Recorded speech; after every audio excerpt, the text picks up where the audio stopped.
Bismillahirrahmanirrahim. I Guds navn, den barmhjertige, den nåderike. Assalamu alaikum. Fred være med dere, brødre, søstre, venner og familie. Hei og velkommen til dagens arrangement, og takk for at dere tok dere tid til å komme hit i dag. For de av dere som ikke har fått med dere hva temaet er i dag, så vil det være Guds eksistens, hvorvidt dette kan bevises, og hvordan allmektighetsparadokset påvirker dette. Forhåpentligvis har hver av dere hørt om organisasjonen som står bak programmet, ved at dere enten var på arrangementet vi hadde nå sist, om evolusjonsteorien og islam, eller at dere har hørt om oss. Men for sikkerhets skyld så vil jeg bruke litt tid på å presentere hvem vi er, før jeg går videre og belyser programmet for i kveld.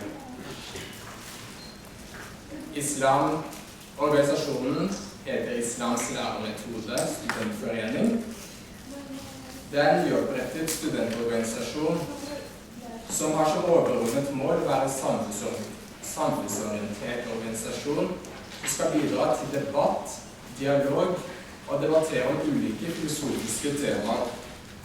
Målet for organisasjonen er å bidra til å fjerne fordommer og misoppfatninger om islam og muslimer ved hjelp av en kritisk, fornuftig og kildekritisk fremgangsmåte. Strukturen for arrangementet i dag vil være som følgende. Først vil Lars Gule, filosof og samfunnsdebattant, holde et foredrag om Guds eksistens og hvorvidt det er plausibelt at dette kan bevises. Deretter vil Ahmed Halak holde foredrag om Guds eksistens med fokus på hvorfor det nødvendigvis må eksistere, og hva slags grunnlag vi har for å vite dette. Det blir et lite opphold for hver av talerne vil presentere deres posisjon i forhold til allmektighetsparadokset, og hvordan det påvirker enten deres eller motpartens posisjon. Det vil deretter være en lengre pause, hvor det vil være mulighet for forsynsomhet og frisklinger utenfor forelesningssalen. Til slutt legger vi opp til debatt, hvor begge talerne må svare for en rekke av deres argumenter og standpunkt, og hvor det vil åpnes for at publikum stiller spørsmål. Elohim, Jehova, Allah, Vishnu og Fader. Dette er bare noen av navnene som refererer til Gud. Den absolutte eksistensen som har blitt oppfattet, beskrevet og tilbedt en rekke ulike kulturer og religioner. Uavhengig av opphavet til disse navnene og religionene de tilhører, så er det en felles ting som forbinder dem. Og det er at de ikke er ment å være abstrakte beskrivelser som forklarer en fantasifigur, men heller egennavn som refererer til et eksisterende vesen. Hva er grunnlaget deres for å påstå dette? Er det i det hele tatt mulig å bekrefte at deres oppfatning om Gud er riktig? Hvem Gud er, hvordan Gud er, og hva slags forhold vi har til Gud, er spørsmål som avgjør en del av religionenes kjerne, og som det finnes utallige svar på.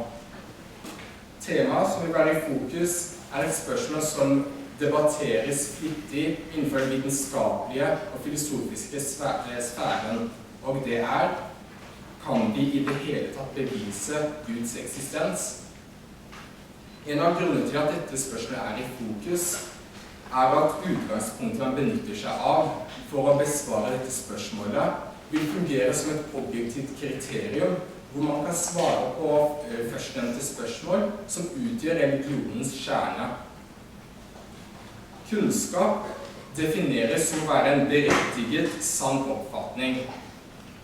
Noe som betyr at for å ha kunnskap om en ting, så må du ha et grunnlag for at du vet om dette er sant.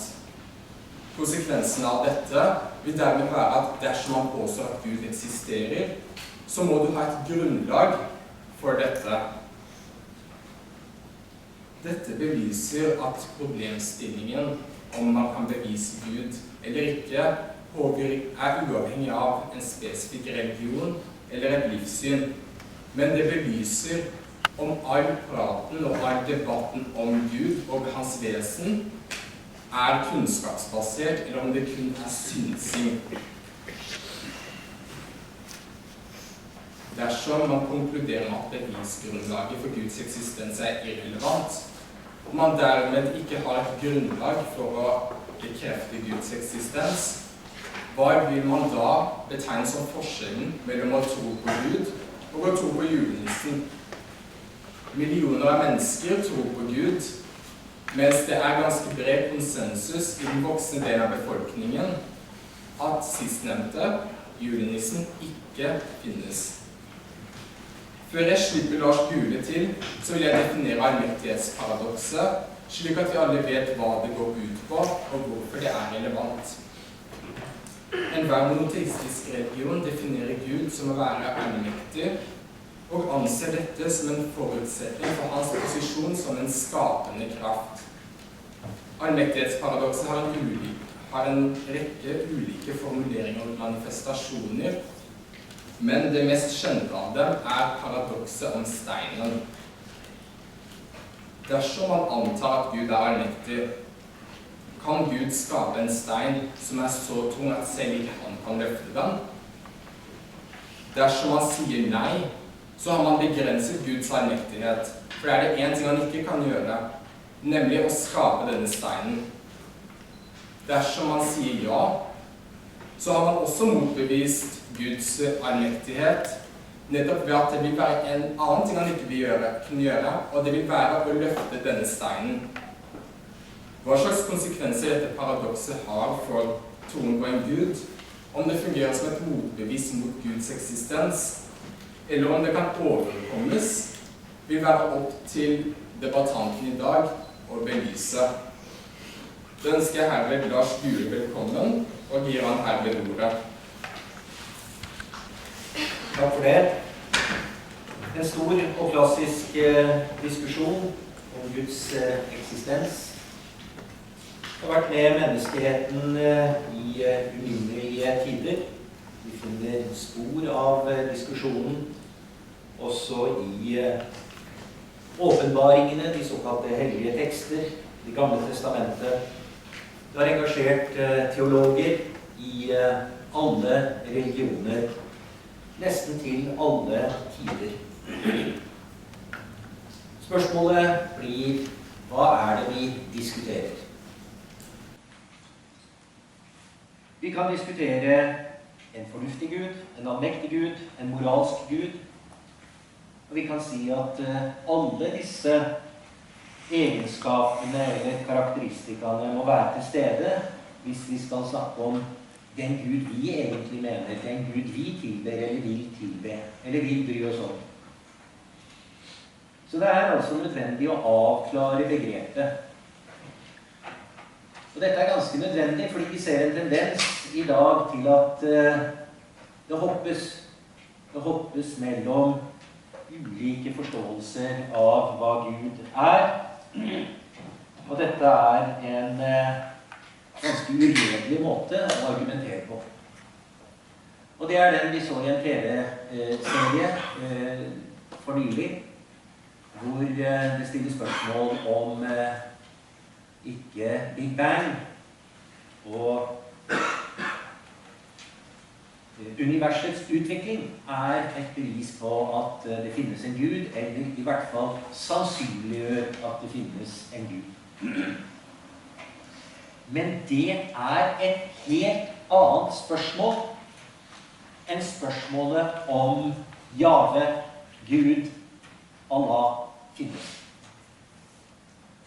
Fordi sistnevnte har personlige egenskaper, er slik sett langt mer konkrete enn det eventuelle skapende prinsipp, den bevegende kraft, som måtte være årsaken til Big Bang.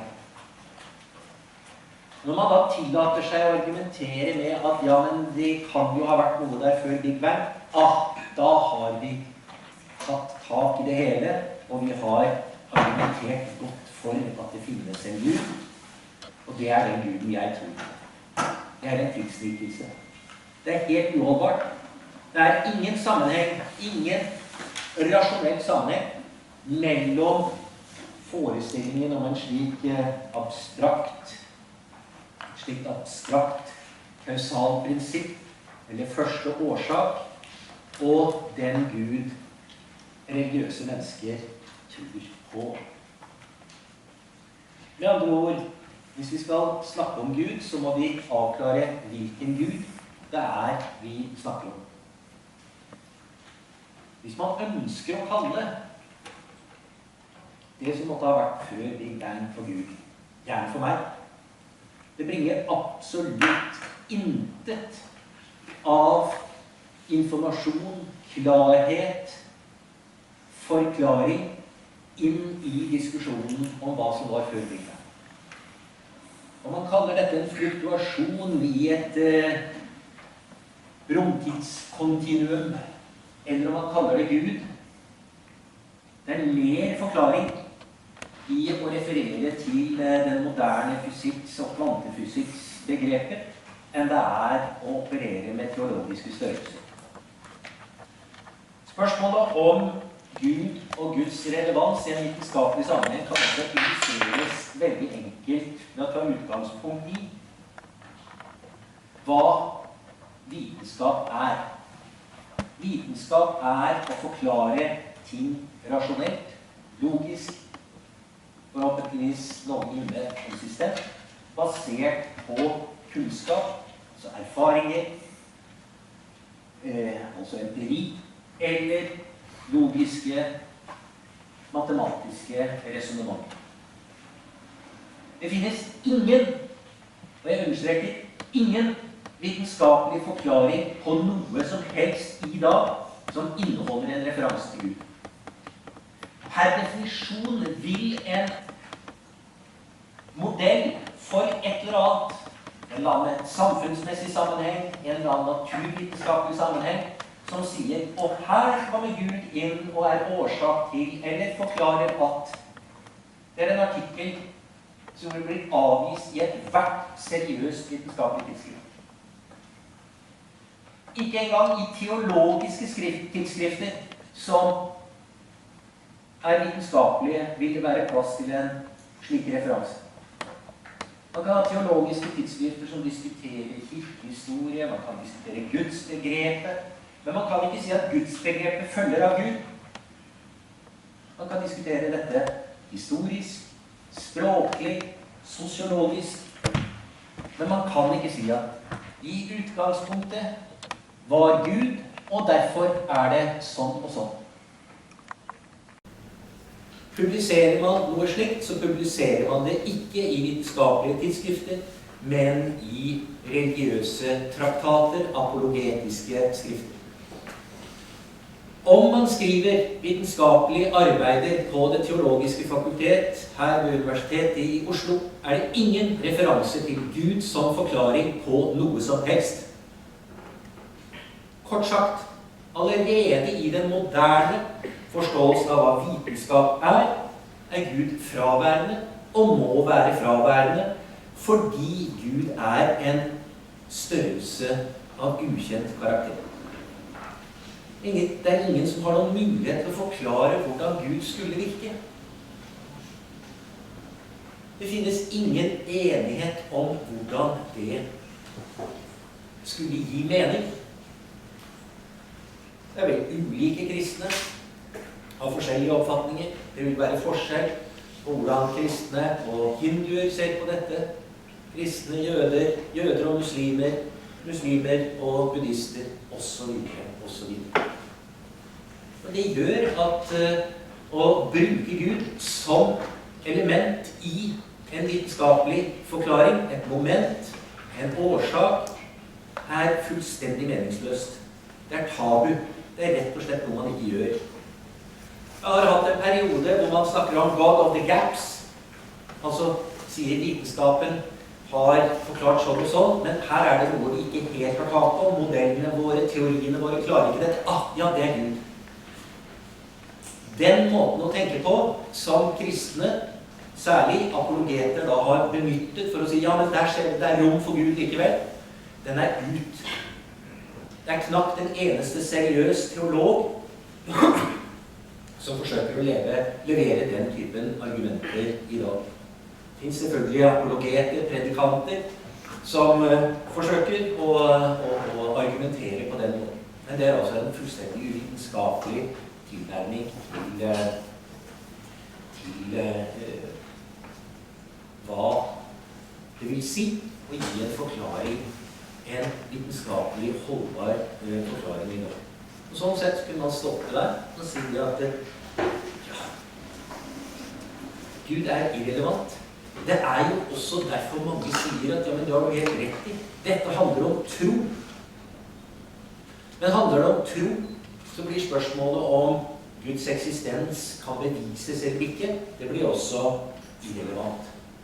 Når jeg likevel synes det ålreit å diskutere spørsmålet, så det fordi jeg har et svar. Jeg mener vi kan bevise at Gud ikke finnes. I hvert fall den konkrete Gud som mange tror på. Eller de konkrete gudene, for det jo mange. Hvis man ikke sier at, hvis man ikke har en sånn New Age-aktig oppfatning om at egentlig så dreier det seg om den samme guden som bare varierer litt sånn fordi mennesket feilbarlig og ikke helt har tak på dette. Nettopp fordi så mange mennesker har en tro på denne guddommen, guddommeligheten, guddommelige sider ved virkeligheten, så det et poeng å argumentere for at de tar feil. At troen grunnløs. Og det den rett og slett fordi de argumentene som finnes for at akkurat deres Gud skulle være reelt eksisterende, kan tilbakevises. Og som regel ved å påpeke det logisk inkonsistente, det umulige, sett i lys av moderne vitenskap, empiriske bevis. Inntil man da også kommer til dette mest abstrakte, denne uformelige kraft, før Big Bang. Og som sagt, kan det gjerne Gud for meg, men det informerer oss om ingenting. Faktum at hvis man sier at før Big Bang var Gud, da stopper vitenskapen. I dag kan vi forske på Big Bang, og vi kan forske på hva som var før Big Bang. Og det kan vi gjøre nettopp fordi vi ikke har svart at der foran var Gud. For hvis vi sier at det var Gud, da har vi svaret med ikke bare 2, men 3 tjukke streker under, og det ikke mer å spørre om. Og det fullstendig uvitenskapelig. Det en antivitenskapelig metode å tilnærme. Vitenskapen sier at du kan spørre om alt. Ikke nødvendigvis alt på en gang. Vi kan ikke levere alle svar på en gang. Men vi kan alltid spørre enda mer. Hvorfor? Hvordan? Men har du svaret? Ja, men det Gud. Og det min Gud. Åpenbart i Bibelen, Koranen. What's the point? Står til og med flere steder i disse åpenbaringene at man ikke skal grave etter Guds vesen. Man ikke skal prøve å forstå mer. Da kan man bli forvirret og miste troen. Så det skal man unnlate å gjøre. Kort sagt, å postulere at ja, men den moderne vitenskapen da oversetter dette til det kosmologiske argument for Guds eksistens, så det faktisk en non-starter. Det rett og slett en stopp. Det en mur som gjør det meningsløst å gå videre. For da har man svaret.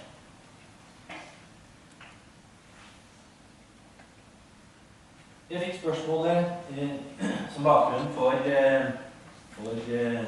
kveldens møte om det finnes en fornuftig Gud. Om dette noe som kan bevises og forklares fornuftig.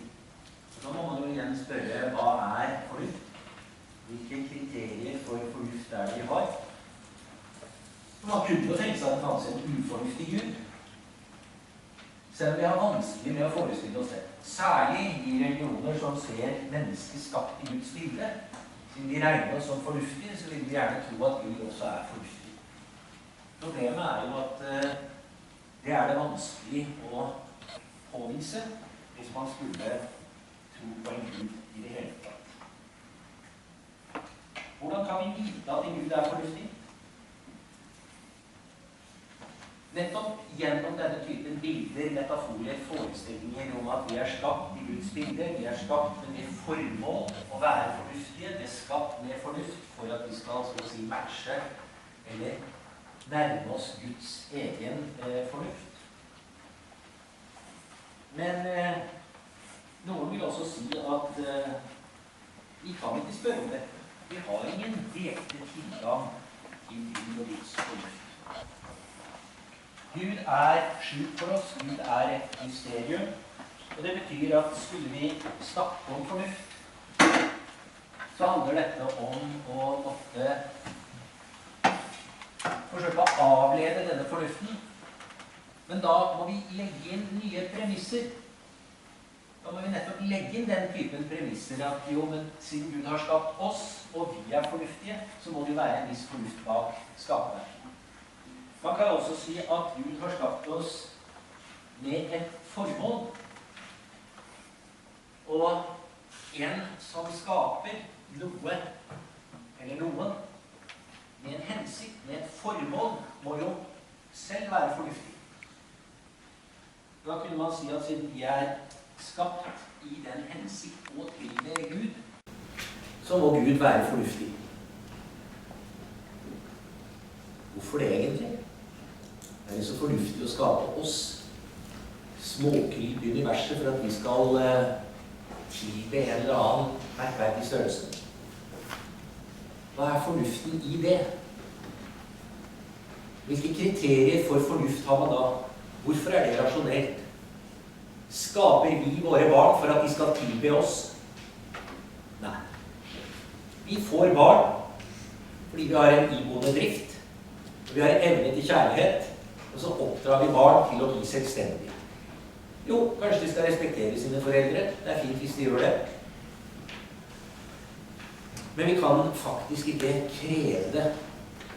Det er altså ikke slik at vi så å si har fornuftsgrunner for å lage barn. Så den parallellen kan vi altså ikke bruke hvis vi skal undersøke problemstillingen, spørsmålet om Guds fornuft. Da så har vi en annen tilnærming. Vi kan jo ta utgangspunkt i åpenbaringene. Og det som er åpenbart i hellige tekster, viser ikke det at vi står overfor en fornuftig Gud. Ja. Er det vi finner i Koranen og Bibelen så fornuftig? Ja, hvis man per definisjon sier at Gud er fornuftig, og derfor er åpenbaringen fornuftig, ja, men da har man etablert et sirkelargument. Og så har man ikke gjort annet enn å peke på at det man skulle finne ut av, har man allerede funnet ut av. For hvis vi undersøker dette med en moderne tilnærming til hva det betyr å være fornuftig, altså en formålsrasjonell holdning, ulike former for regler, for eksempel. Er disse reglene fornuftige? Ja, da viser det seg at religiøse normer, ofte, mange av dem, har en kjerne av rasjonalitet. De er funksjonelle. De kan sies å bidra til å holde et samfunn sammen. De kan skape solidaritet, samhold. De kan avverge for eksempel sykdom, hvis man har normer som berører hygiene. Men når disse kommer sammen med en lang rekke andre regler som ikke er fornuftige, som fører til underkastelse, og da snakker jeg ikke om underkastelse under en Gud, men autoriteter. Når man opererer med normer som innebærer det motsatte av hygiene, men faktisk kan føre til at sykdom får anledning til å spre seg. Og slike normer finnes det nok av. Så kan man si at ja, men nå må du tenke hermeneutisk. Du må jo tenke på den tid når disse normene ble åpenbart, når dette var regler på den tiden, så var det fornuftig. Men da dukker straks problemet med allvitenheten opp, og hvorfor i all verden skulle vi da fortsatt følge disse reglene i dag? Hvor kommer argumentene for at nå kan vi legge de reglene til side, fordi omstendighetene er annerledes? Jo, men det ser vi jo at skjer. Ja, til stor motstand. Til stor motstand endres religiøse normer. Da sier man at nei, det kan du ikke gjøre, fordi at Gud har jo sagt det sånn. Det står i åpenbaringen, det står ikke noe sted at nå er det på tide å oppheve. Da må du bruke fornuften din. Ja, det kan du ikke gjøre, fordi at vi har ikke fått noen beskjed om at du skal gjøre det. Og dessuten så, hvem er du som tror at du er mer fornuftig enn det som allerede er åpenbart? Med andre ord, en tilnærming som sier at vi kan få et hint om Guds fornuftighet gjennom åpenbaringene, faller veldig raskt sammen når man ser på det konkrete innholdet i åpenbaringene. For der er det både fornuftig og ufornuftige normer og regler. Dette er altså elementer som kan brukes til også å videreføre ufornuft. Hovedspørsmålet, eksisterer det i det hele tatt en Gud? Svarer jeg enkelt og greit nei på. Det finnes ingen personlig Gud som har åpenbart seg. Og som jeg allerede har vært inne på, så er det fordi de konkrete gudsforestillingene, og med konkrete gudsforestillinger så mener jeg de som vi gjenfinner i bestemte teologiske systemer, nettopp Jahve, Gud, Kristus, Allah. Dette er størrelser som presenterer påstander som vi kan ettergå. Vi kan holde åpenbaringen de angivelig skal stå bak, opp imot virkeligheten. Og da vet vi at verden er ikke skapt på 6 dager. Mennesket ble ikke skapt av en klump leire som noen blåste liv inn i. Vi er et resultat av en lang evolusjonsprosess, slik vitenskapen forklarer. Kort sagt, åpenbaringen som begrunnelse for at det finnes en Gud, er ganske meningsløs. Vi har ikke engang kriterier for å avgjøre hvilken åpenbaring som er riktig. Er det hinduenes, buddhistenes, muslimenes, jødenes, de kristne? Si. Og forresten, hvilken variant innenfor islam, innenfor kristendommen, er det som er riktig?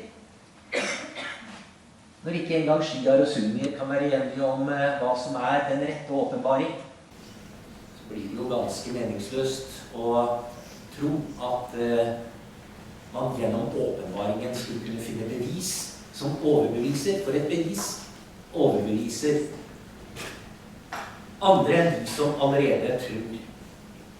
På denne måten så kunne man bruke den metoden som kalles reductio ad absurdum, vise det absurde, det uholdbare, det inkonsistente, altså det ulogiske, i de ulike konkrete religiøse framtredelsene vi har.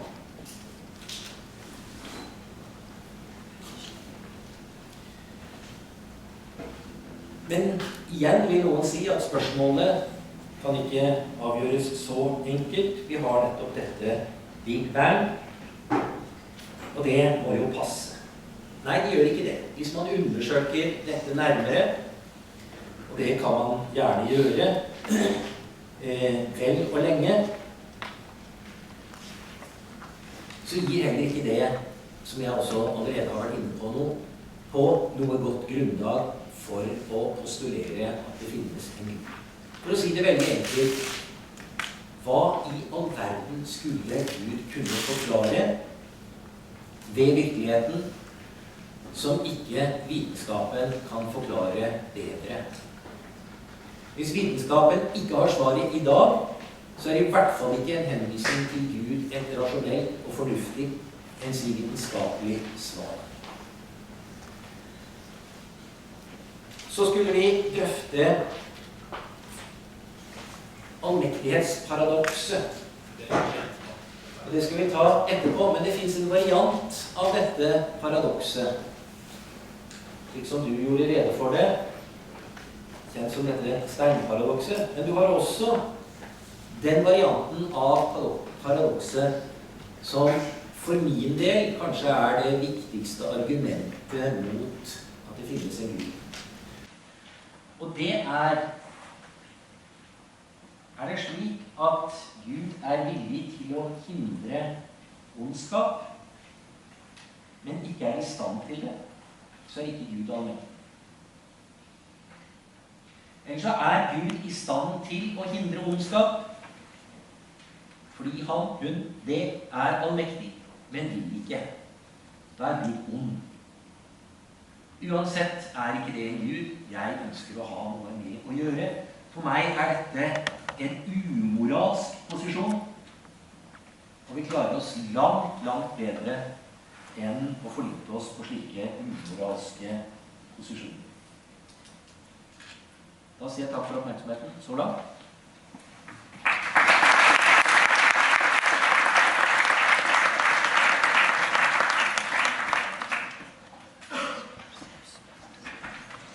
Da sier jeg takk til Lars Julia for et innholdsrikt og opplysende foredrag. Det vil nå være tid for Ahmed Allah å presentere sin posisjon i forhold til Guds eksistens.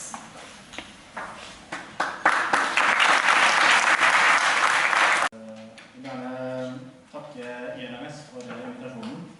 Det er en ære å representere kanskje verdens største gruppe, som er teister. Jeg skal i hvert fall gjøre mitt beste til å representere. Nå har jeg fått 25 minutter, så det blir litt lite slikt, så kanskje må snakke litt fort, eller så blir det noen uklare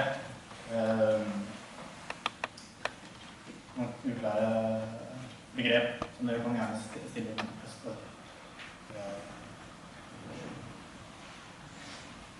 Yes.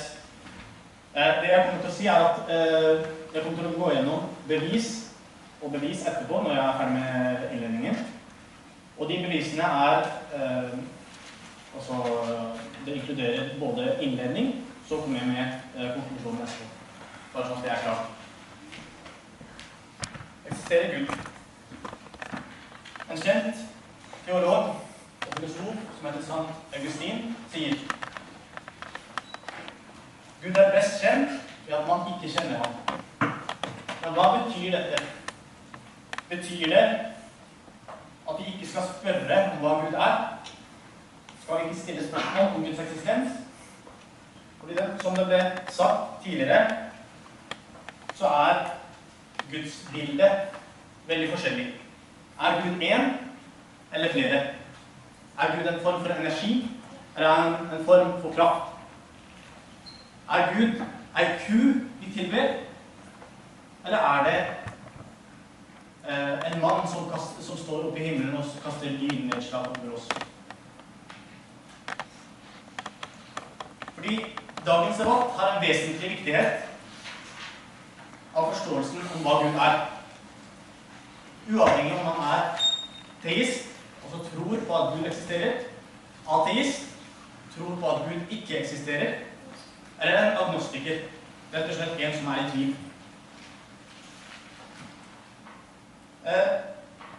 Fra en teistisk, filosofisk og logisk perspektiv vil jeg gjøre rede for hva teister mener Gud er, og hvordan de definerer den. Gud er et vesen, eller entitet, som forklares med 4 karakteristikker. Gud er en, og det betyr at hans enhet er ikke i tall. Fordi jeg kan ha denne pennen her, Det er en penn, men den har en grense i seg. Og den starter fra et sted, og den ender et sted. Her er det fravær av penn. Så jeg kan ikke si at enheten til Gud er det samme som enheten til pennen. Enheten til Gud er i mening. Det betyr at den er ubegrenset og er urelativ. Gud er fullkommen, altså har ingen mangel, er helt absolutt perfekt, har ingen mangel, ingen avvik og ingen defekter. Gud er urelativ, det vil si at han ikke kan sammenlignes, og ikke kan måles med noe annet, spesielt med hans skapelse. Han er ubegrenset, det betyr at han ikke har noe start eller slutt, hverken i tid eller sted. Og så har vi den verden vi lever i, som vi som mennesker, andre organismer, er en del av. Denne verden, nærmere kalt kosmos, har også 4 karakteristikker. Første egenskap er at den er mangfoldig. Alt i denne verden vi lever i rundt omkring oss er mangfoldig. Det betyr at alt har antall, alt har vekt, alt har, man kan si, kvantitet, rett og slett. Alt kan måles, alt kan adderes, multipliseres, substraheres og deles, divideres. Denne verden er manglende. Alt i denne verden har noe viss form for mangel eller avvik. Ingenting i denne verden er absolutt perfekt. Den er relativ. Altså, du kan måle alt med hverandre. Sola er større enn jorda. Jorda er større enn månen. Alt er relativt. Alt har en viss form for relativitet og målbarhet. Denne verden er begrenset, altså alt har en start og slutt. I tid og i sted. Ja. Men dere kan jo se at verden og Gud er helt annerledes fra hverandre. Dere ser at disse karakteristikkene er helt paradoksale. Men kanskje dere er jo ikke helt imponerte nå, fordi dere tenker, ja, men er dette her Guden du snakker om, har du bevist det? Nei, jeg har ikke bevist det ennå. Og dere tenker at, ja, men altså, hva er beviset? Vent litt med det. Først må vi definere hva denne Guden er, slik at vi går videre med argumentet. Jeg og Lars Gule her må ha samme definisjon, slik at han kan nå motargumentere mot denne Guden. Så definisjonen må være gjeldende hos alle. At det er det jeg mener med Gud.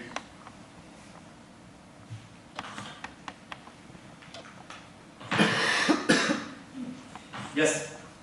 Så nå må Lars her fokusere på denne definisjonen, slik at alt er klart for ham. Og hvem faller nå byrden av å bevise Guds eksistens på? Det faller på meg. Som er representant av teister nå i dag, så er det jeg som må bevise. Hvorfor? For det er jeg som hevder. Lars Gule har ingen ansvar. Det er jeg som må ta meg av og bevise Guds eksistens for ham, eller argumentere for det i hvert fall, og for alle dere. Men med en gang jeg beviser, så må bildet forandres. Da er det han som har byrden av å motargumentere. Så det er veldig viktig når noen hevder noe i hva som helst, så faller byrden av hevdelsen på vedkommende. Yes. Så vi må være enige om definisjonen. Hvis jeg nå sier for eksempel en hest. La oss tenke at vi har et konsept om en hest. Alle dere vet hva en hest er, forhåpentligvis. La oss anta at Lars her ikke vet hva en hest er. La oss anta det. Og med en gang jeg sier hest, så dukker dette bildet opp i hodet hans. En enhjørning, for eksempel. Hvis jeg nå sier for eksempel at en hest eksisterer, og han sier nei, en hest eksisterer ikke, for han tenker egentlig enhjørning. Vil vi komme til noe sted da? Vil vi komme til en enighet? Nei. Hvorfor ikke? Jo, fordi vi har ikke lik definisjon.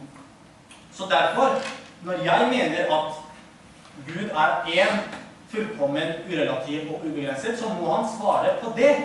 Ikke på gudsbilder. Fordi gudsbilder og antropomorfiske guder, som er i gudsbilder, eller menneskelige bilder, så er det ikke den samme definisjonen som jeg har definert. Så da må vi klart og tydelig legge et skille her, slik at vi er enige om hva vi snakker om. Nå vil jeg begynne med argumentene. Det første argument er kalt det eksistensielle argument. Og det går ut på rett og slett veldig enkle, logiske prinsipper. For la oss være helt ærlige. Det er veldig mange bevis, kall det bevis med gåsetegn, for Guds eksistens som lett kan motbevises. Jeg kan motbevise det ontologiske argument for sånn ansett. Det er ikke vanskelig. Teleologiske argument. Det er ikke vanskelig. Men det finnes noen bevis som sannsynligvis Lars her ikke har hørt om, mest sannsynlig, av den måten han definerte Gud. Så da går vi videre med det. Bevis nummer 1 går gjennom egentlig en av de enkleste prinsippene i logikk. Det kalles identitetsprinsippet. Hva er det? Jo, det er rett og slett at alt er det den er. A er lik A. Det er ikke noe vanskelig enn det. Lars Gule er Lars Gule. Jeg er meg selv, og den pennen her er den pennen. Det vil si at utifra det kan man konkludere at den pennen her kan ikke være noe annet enn den pennen her. Håper jeg alle er enige. Man kan konkludere med noe som heter kontradiksjonsprinsippet, eller motsigelsesprinsippet. Det betyr, eller det defineres sånn, at en påstand og dens negasjon, også det paradoksale av den, ikke kan være sanne samtidig. Så nå, hvis jeg for eksempel sier, hvis jeg sa at alt er alt det den er, så kan jeg si at jeg kan bare hevde at eksistens er noe jeg hevder. Eksistens er eksistens. Er det en sann postulasjon? Ja. Hvorfor er det det? Jo, på grunn av identitetsprinsippet finner vi at når jeg sier en penn er en penn, så er det en sann påstand. Så ifølge identitetsprinsippet så skal det være helt riktig. Hva med å si at ingenting er ingenting? Hva er ingenting? Ingenting er ingenting. Altså, når dere får en oppfatning av ingenting, hva får dere da? Dere får ingenting. Dere kan tenke, ja, men det er kanskje et stort, hvitt rom. Et veldig stort et. Men et stort, hvitt rom er et stort, hvitt rom. Ja, kanskje er det vakuum da? Nei, vakuum er vakuum. Ingenting er ingenting. Altså, ikke-eksistens. Fravær av eksistens. Er det riktig at ingenting er ingenting? Ja, ifølge identitetsprinsippet. Men hva hvis jeg da sier at den pennen her er for eksempel den koppen her? Er det riktig? Logisk sett så er det ikke riktig, fordi det er den den er. Og det er noe annet enn den.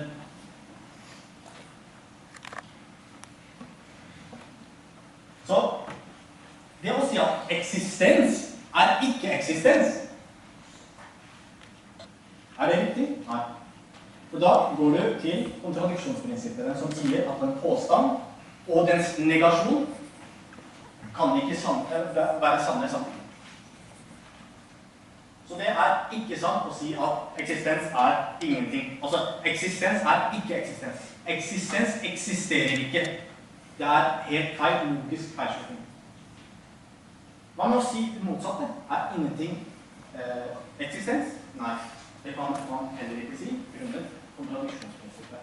Håper jeg alt dette her er forståelig, for det er veldig viktig å få med seg det, slik at man forstår beviset. Ok. Ja, men denne verden her, som vi forklarte i stad, er mangfoldig. Har en kvantitet, den er ikke absolutt fullkommen. Den er relativ. Noen som vil si at den måles, og noen som vil si at den har grenser, start og slutt. Dette bildet viser vår observerte univers. Midten av det bildet der er Melkeveien. Der vi har vårt solsystem, og alle vi som sitter her nå, er helt i midten av det bildet der. Alle andre galakser er innenfor der. Ingenting som eksisterer annet enn det begrensede eksistens er ikke tatt med her. Altså alt som er eksisterende, som er veldig begrenset og relativt, er tatt med her i det bildet. Spørsmålet er, hva befinner seg utenfor? Hva befinner seg her utenfor den grensen? Ja. Du har to alternativer. Enten så har du eksistens, eller så har du ingenting. Du har ikke en tredje mulighet. Det utelukker enhver tredje alternativ. Hvert tredje alternativ. Du har ikke noe eksistens, ikke-eksistens og en tredje valg. Nei, du har kun eksistens og ikke-eksistens. Hva skal vi ha der ute? Dette her trenger vi ikke noe vitenskapelige, empiriske bevis. Det er ikke en hjerneting. Det sier enten eksistens eller ingenting. Hvis du sier ingenting er utenfor kosmos, så har du sagt hva? At ingenting, hør godt nå, at ingenting er eksisterende. Hvis du sier at utenfor kosmos så eksisterer ingenting, så er det en logisk feilslutning, som vi sa, ifølge kontradiksjonsprinsippet. Så det er logisk umulig at man sier ingenting eksisterer. Da må det være kun eksistens der ute. Ok, er det begrenset eksistens? Utenfor? Det går ikke. Fordi all begrenset eksistens er innenfor den rammen der. Det eneste som det står igjen, eksistens har enten grenser eller ikke grenser. Har ikke noen tredje valg heller. Da må det eksistere eksistens der ute. Og eksistens ikke i form av grenser. Nei, da må det ubegrensede, det absolutte eksistens, eksistere, fordi det er annerledes enn kosmos. Kosmos er mangfoldig, manglende, relativt og begrenset. Da må det som er annerledes enn det. Ja, hvis jeg for eksempel har en ball her nå, eller hvis jeg har en koppen her. Alt i den koppen er ikke utenfor. Jeg kan ikke si at her er i koppen, her er det utenfor. Så her er det annerledes enn det som er i koppen. Derfor må det som er utenfor være annerledes enn det som er innenfor. Da må det eksistere ubegrenset, urelativ, en og fullkommen eksistens, og ikke begrenset, mangfoldig, relativ og ufullkommen eksistens. Derfor må Gud eksistere.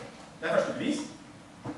Andre bevis, eller andre argument på Guds eksistens, kalles det bekreftende argument. Her er også veldig enkelt. Prøver å gjøre det så enkelt som mulig. Det er noen filosofiske, epistemologiske begrep som er veldig vanskelige. Så jeg prøver å gjøre det enklest mulig slik at alle er fordelte.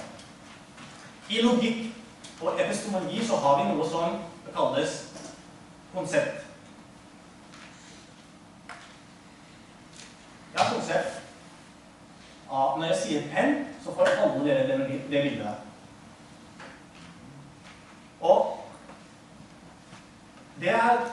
konsept alle forstår. Hva er konsept? Det er oppfatning du får når du sanser, eller altså når du ser, når du hører og så videre, så får du et bilde i ditt sinn som viser til det du hører. For eksempel, du sa en hest i stad. Alle forstod hva det var. Dere fikk et bilde. Men hvis jeg sier et annet begrep i epistemologien heter bekreftelse, altså virkelighet. Det som er utenfor ditt sinn. Når jeg sier den pennen her, så er det helt annerledes enn den pennen Lars Gula har. Ikke sant? Fordi det er en bekreftelse, det er et resultat av den tanken og det konseptet dere har i hodet deres. Det er noe som er et resultat utenfor deres hode og mitt og Lars Gula. Og alle dere kanskje som har penn å skrive med, den pennen her er annerledes enn den pennen dere har. Så det er forskjellige bekreftelser som er et resultat av et konsept. Utenfor sinnet er da bekreftelsen. Det betyr at hvis vi ikke har noen bekreftelse, hvis jeg nå for eksempel vi ikke hadde noen som helst penner i verden, og penner var ikke eksisterende, hadde dere fått et konsept på hodet? Nei, dere hadde ikke fått noe konsept i det hele tatt av en penn, utenom noe dere må da sette sammen, og det kommer tilbake til. Så hvis vi ikke har noen bekreftelse, virkelighet av disse ting, så har vi ikke disse tingene som oppfatning hos oss. Det betyr at når vi har et konsept, når jeg sier til dere penn, så vet dere hva en penn er. Hvorfor? Fordi dere har hatt en bekreftelse av det før. Dere har sett, dere har opplevd en penn, slik at dere kan da vite hva en penn er. Så med andre ord, når vi har et konsept, så har vi en bekreftelse. Hvis konseptet er virkelig. Det kommer jeg tilbake til. Når vi har et konsept, så må da bekreftelsen være gjeldende. Ja, hva betyr det? Ja, konsept av en Gud. Alle forstår, når jeg sier ubegrenset, så forstår dere hva det betyr. Det er en oppfatning dere har. Altså, noe som er uten start og slutt. Alle forstår hva det er. Fordi dere forstår hva begrenset er, derfor må dere forstå hva ubegrenset er. Når dere forstår hva kort er, så forstår dere hva lang er. Uten tvil. Så når jeg har et konsept om en Gud som er en fullkommen, urelativ og ubegrenset, så må da virkeligheten og bekreftelsen være til stede. Hvorfor? Jo, fordi det er utenfor vårt sinn. Det er hvis konseptet er riktig. Var det alt? Var det beviset på Guds eksistens? Ja, det var faktisk beviset på Guds eksistens, men vi har to forskjellige konsepter som jeg snakker om. Det er virkelige, altså selvstendige, uavhengige tanker, konsepter. Den pennen her er uavhengig av mitt sinn. Uavhengig. Det er utenfor. Selvstendig. Og så finnes det tanker, konsepter som er uvirkelige, kun noen jeg sammensetter i noen. Før det blir til selvstendig eventuelt, hvis det lages etter hvert. For eksempel virkelige. Det er kald, himmel, strand, sola, sovende, bil. For eksempel. Uvirkelige noe som er faen, som flyr. Det er ikke noe som eksisterer der ute. Hai-menneske. Fantasifigur. Ikke noe som eksisterer der ute. Drage. Som spytter ut ild. Det er ikke noe som er eksisterende der ute. Det er oppdiktede tanker som vi har i vårt sinn. Hvor kommer de fra? La oss ta rosa-elefanten for eksempel. Rosa er noe som eksisterer utenfor vårt sinn. Elefant er noe som eksisterer utenfor vårt sinn. Og vinger er noe som eksisterer utenfor vårt syn. Hvis vi sammensetter disse, så vil vi nå en tanke, et konsept, som er oppdiktet, uvirkelig. Og da kan jeg si, Rosa er det noen som blir, ja, men da kan jo Gud være også sånn. Kan Lars Gulleri, for eksempel. Eller noen av dere. Gud kan jo også være oppdiktet fantasifigur. Sant? Kanskje det? Nei. Hvorfor ikke? Fordi alt de har i denne verden, elefanten fantes i kosmos. Vingene fantes i kosmos. Rosafargen fantes i kosmos. Haien, menneske, alt fantes i kosmos. Vi har et konsept som ikke finnes i kosmos. Ubegrenset finnes ikke i kosmos. Urelativ finnes ikke i kosmos. Fullkommen, absolutt fullkommenhet finnes ikke i kosmos i det hele tatt. Så hvis vi har et konsept som ikke vi kan ta fra forskjellige naturlige, fysiske konsept, altså virkeligheter, og lage et konsept av det, så må det være virkelig. Det må være selvstendig. Det må være bekreftet. Derfor har vi et virkelig konsept som er Gud, og derfor må Gud eksistere, er bekreftet. Takk.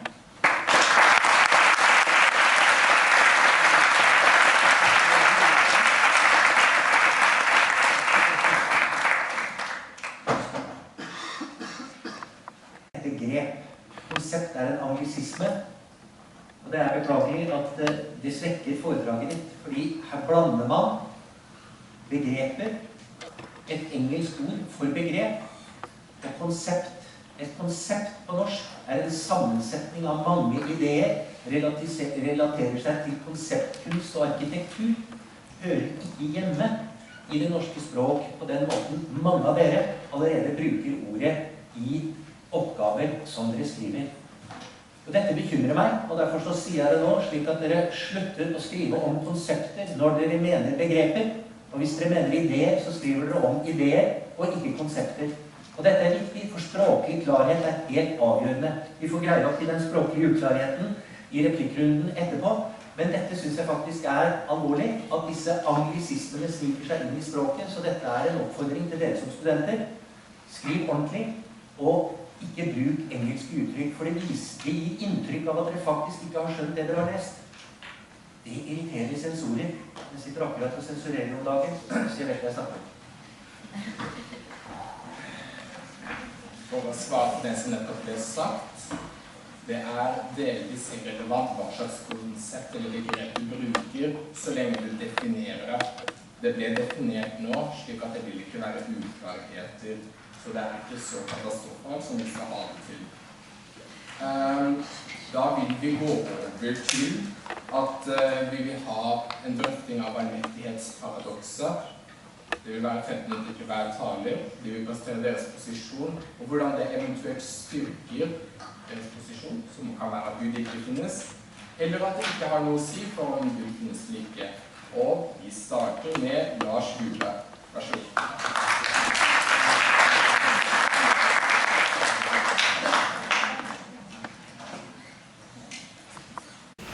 Jeg vil ikke bruke veldig mye tid på dette paradokset, fordi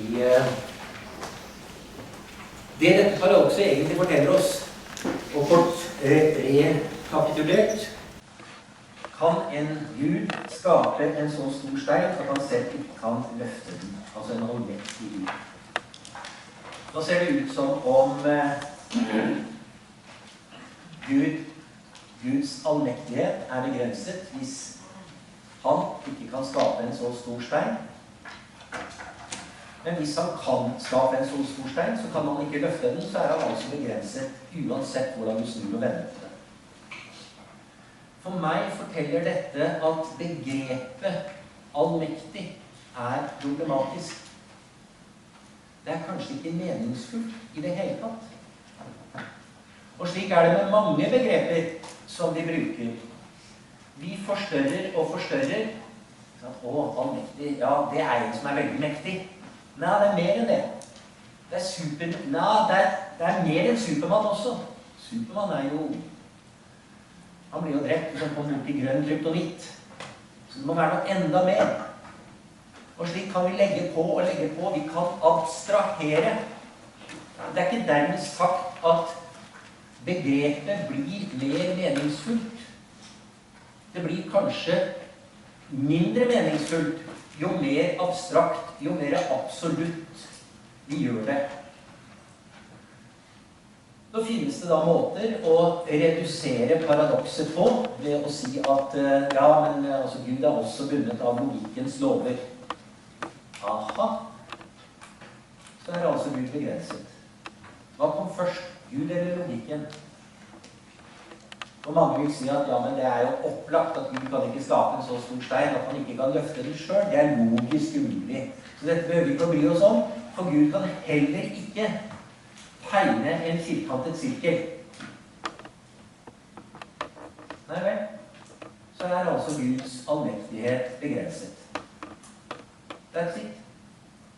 Man oppløst paradokset ved å si at man har innført noen nye premisser som gjør paradokset irrelevant. Det er måter å oppløse paradokset på.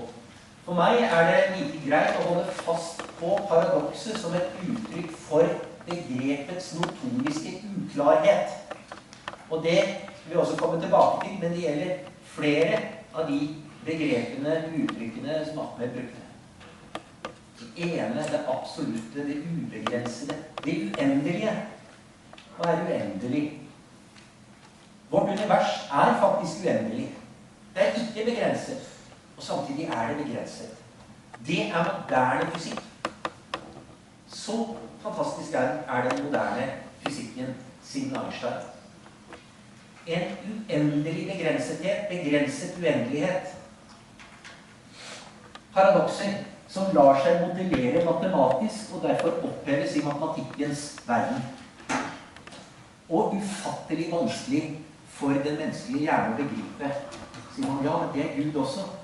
Da holder jeg meg til de vanskelig begripbare, som i hvert fall noen av oss er i stand til å regne på. Det er ingen som kan regne på Gud.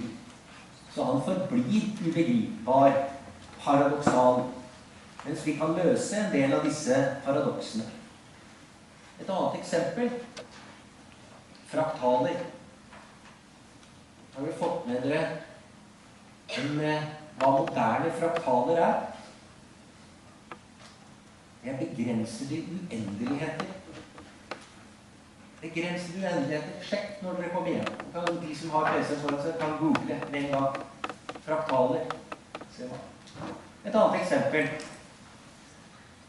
Norges kystlinje må jo være begrenset. Vi ser det jo på kartet. Det er jo en avgrensethet. Men begynn å måle den norske kystlinje. Da vil dere oppdage at den er uendelig. Det er en uendelighet innskrevet i en endelighet. Faktisk. For det går an å bestemme seg for en stadig mer detaljert måleenighet. Og da nærmer man seg det uendelige.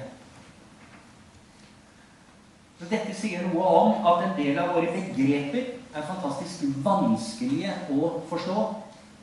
Og noen paradokser kan løses opp. Andre paradokser illustrerer begrepers notoriske uklarhet.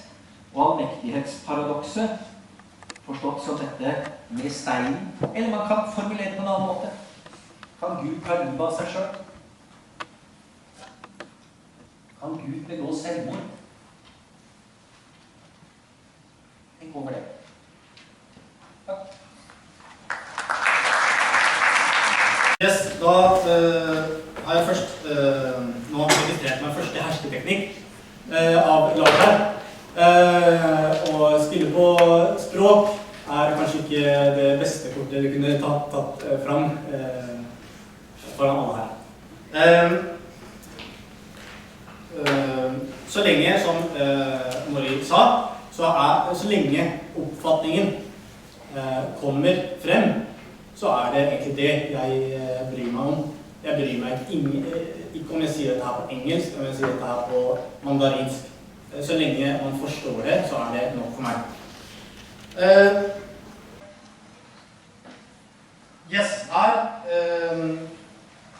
Gud i stand til å lage en stein som er større enn seg selv, eller slik at han ikke klarer å bære den. Så stor at han ikke klarer å bære den. Som jeg definerte, så er jo Gud ubegrenset. Gud er absolutt fullkommen.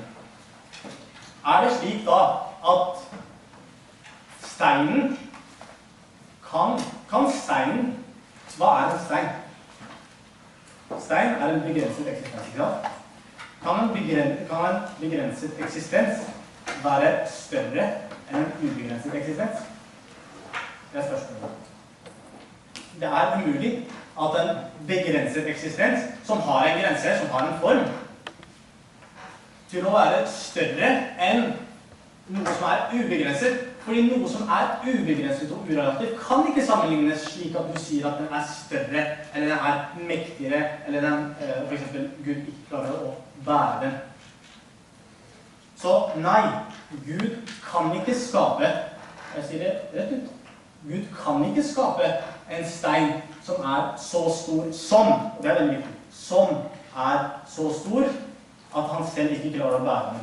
Eller som er så stor at den er større enn han. Nei, det går ikke. Hvorfor er det slik at Gud ikke er allmektig? Jo, kanskje han har registrert seg en paradoks her.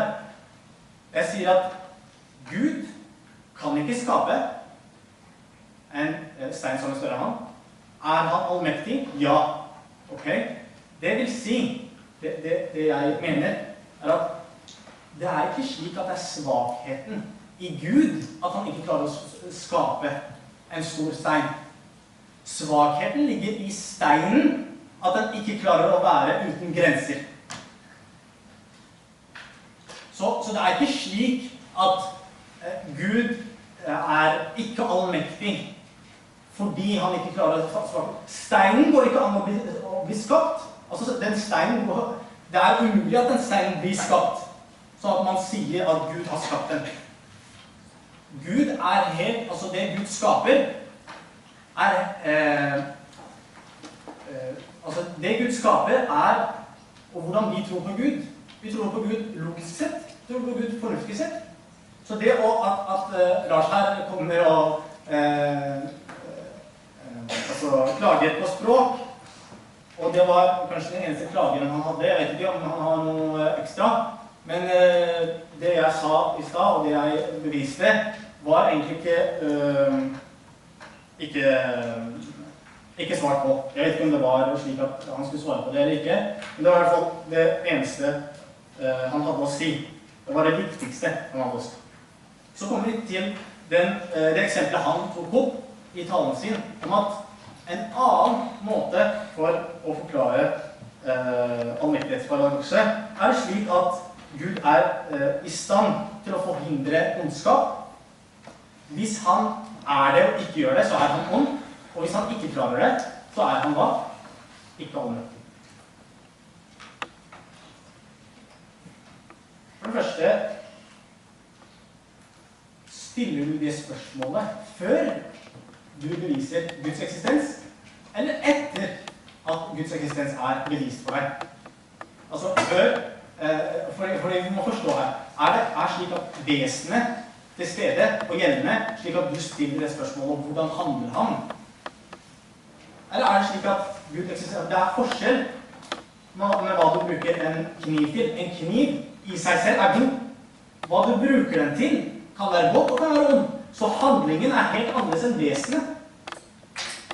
Så det spørsmålet de stiller er slik før du har fått bevist den guden jeg har postulert og kommet frem til, eller er det slik at du sier det før, altså før eller etter? Fordi hvis du sier at det finnes en allmektig Gud og har fått bekreftet det for deg, så kan ikke handlingen være ond. Fordi onde handlinger, en gang så snakker man om Gud og Guds vesen, Og en gang så snakker man om verden er ånd. Da forflytter oss til verden. At mennesker gjør onde ting, eller det skjer onde ting i kosmos. Det er jo helt to forskjellige ting. Fordi det er viktig å vite, hvis det er slik at det skjer ondskap, så er det på grunn av menneskets frie vilje. Hvorfor er det slik at Gud ikke stopper det? Det må jeg stille deg, fordi du er jo en førsteamanuensis. Du gir tester til folk, du gir prøver til folk. Og du vet at den eleven der ikke kommer til å klare det. Ikke kommer til å klare å svare på de spørsmålene. Og du stopper ikke han. Hva er spørsmålet her? Er du om at du ikke klarer å stoppe denne, eller er det slik at det er best for hans utvikling at han går gjennom dette og får faktisk et dårlig svar og utvikler seg derfra, når man lærer av sine feil. Så da er det veldig viktig i allmektighetsparadokset, om det er slik at Gud skaper en stein som er større enn han. Det er ikke riktig, fordi steinen, det er ikke mulig at steinen blir så stor at Gud skaper den i det hele tatt. Den er ikke en skapelse for at Gud skal skape den. Og det med ondskap, så er det slik at Gud gir muligheten fordi han stopper ikke utviklingen av folk, og han stopper ikke frie viljen av folk med å tvinge dem og determinere dem. Derfor er det til Gud, altså Gud vil da la det skje, tillate det. Fordi vi har fått en fri vilje, og da må så det er ingen paradoks å si det på den måten.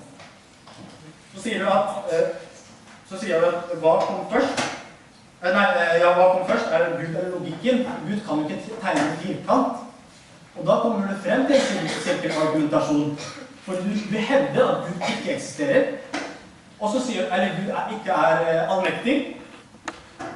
Og så sier du at Gud ikke kan tegne en firkant. Det er i seg selv. Du hevder at Gud ikke er allmektig, slik at han ikke har klaret. Du har ikke bevist Guds eksistens. Altså, du har ikke motbevist mitt argument på Guds eksistens, slik at du sier at hva Gud gjør, og hva Gud ikke gjør. Så først må du motbevise det, slik at du snakker om handlingen. Jeg tror ikke vi har fått mer enn det.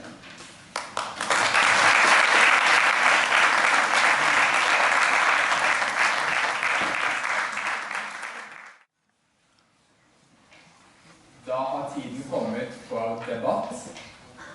Nå i utgangspunktet så vil det for det meste foregå mellom Ahmed og Lars, slik at en rekke av motargumentene, problemstillingene og andre svakheter i argumentasjonen til begge to blir påpekt, og eventuelt kommer fram til en løsning, eller i hvert fall felles forståelse.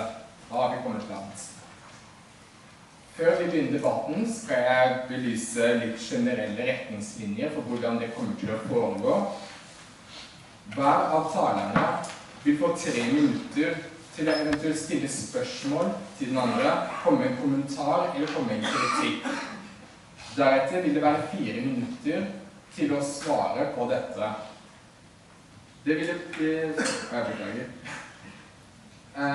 de tradisjonelle reglene for debattering gjelder. Det er at han rekker opp 1 finger for innlegg, 2 fingre for kommentar. Det gjelder alle her, men spesielt tar jeg nå i utgangspunktet.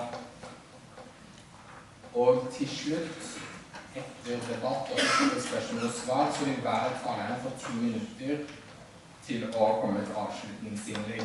Og de på en måte konkluderer og formulerer litt presist hva de egentlig mener.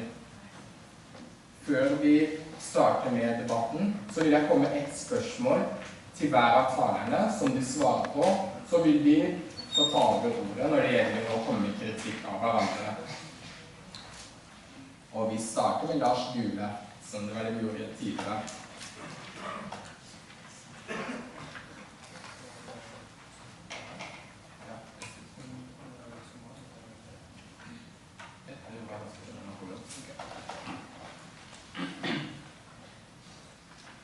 Jo, til deg, Lars. Det ble påstått i løpet av talen din at du mente at det var mulig å bevise at Gud ikke eksisterer. Så vidt det er allment kjent, så kan ikke empirisme, som er erfaringsbasert kunnskap for de som ikke kjenner til det begrepet, motbevise noe som ikke kan erfares.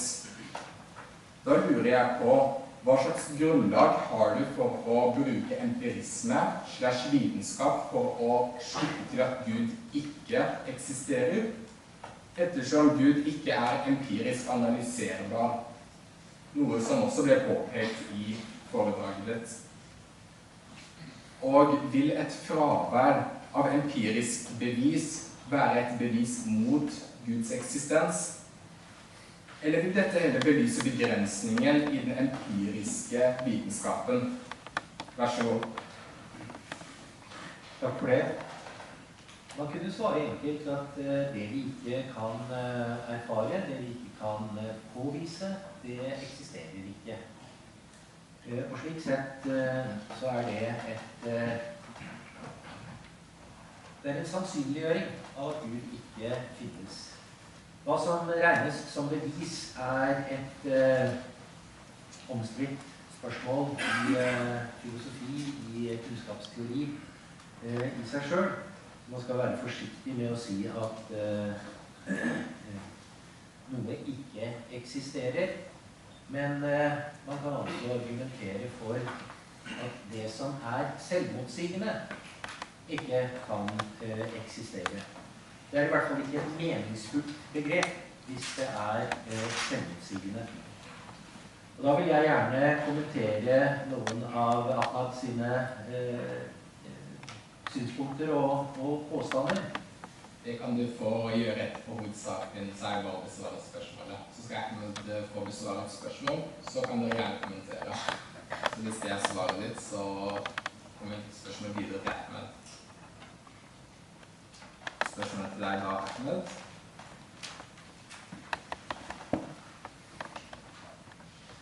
I løpet av talen din så var fundamentet for begge bevisene at du tar utgangspunkt i at kosmos er på en viss måte, av en del karakteristikker, mens Gud, eller absolutt eksistens, eller hva du vil kalle det, har andre karakteristikker. Da lurer jeg på, er det slik at man skjønner det begrensede ved det ubegrensede, eller skjønner du den ubegrensede ved det begrensede? Nei, jeg kan ikke si det samme for ganger. Skjønner du det begrensede ved det ubegrensede, eller det ubegrensede ved det begrensede? Og betyr det da at du må ha kosmos for å forstå Gud? Yes. Godt spørsmål. Man kjenner det begrensede ved det ubegrensede.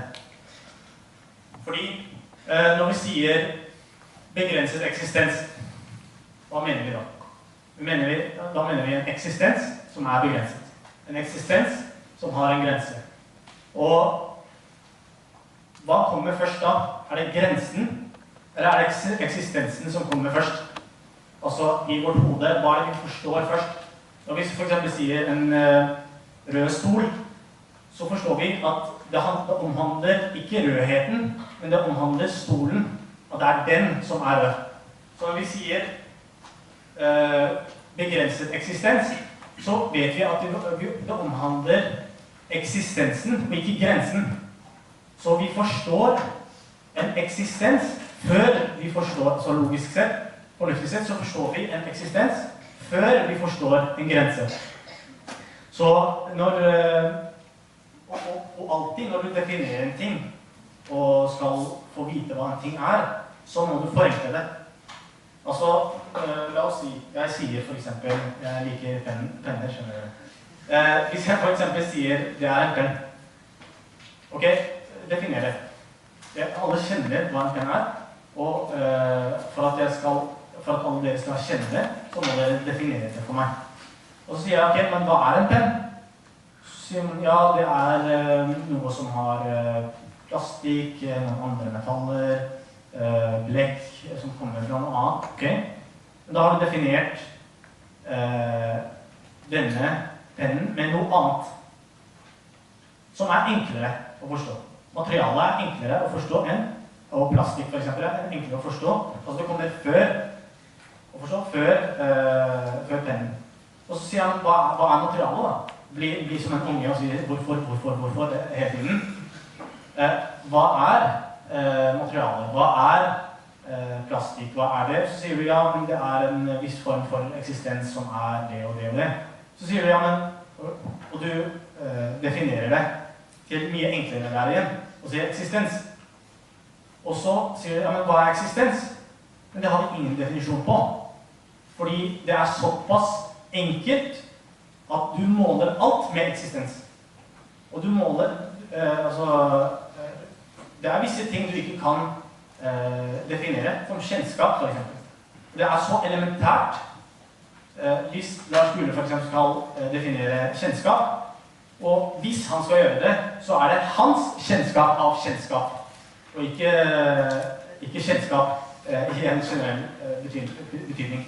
Så tilbake til spørsmålet ditt. Det eksistensen som alt kjennes ved. Så, og eksistens, når vi sier eksistens, så får vi ikke noe tanke om at det begrenset. Eksistens eksistens. Og da får du direkte tanken om at eksistens ubegrenset.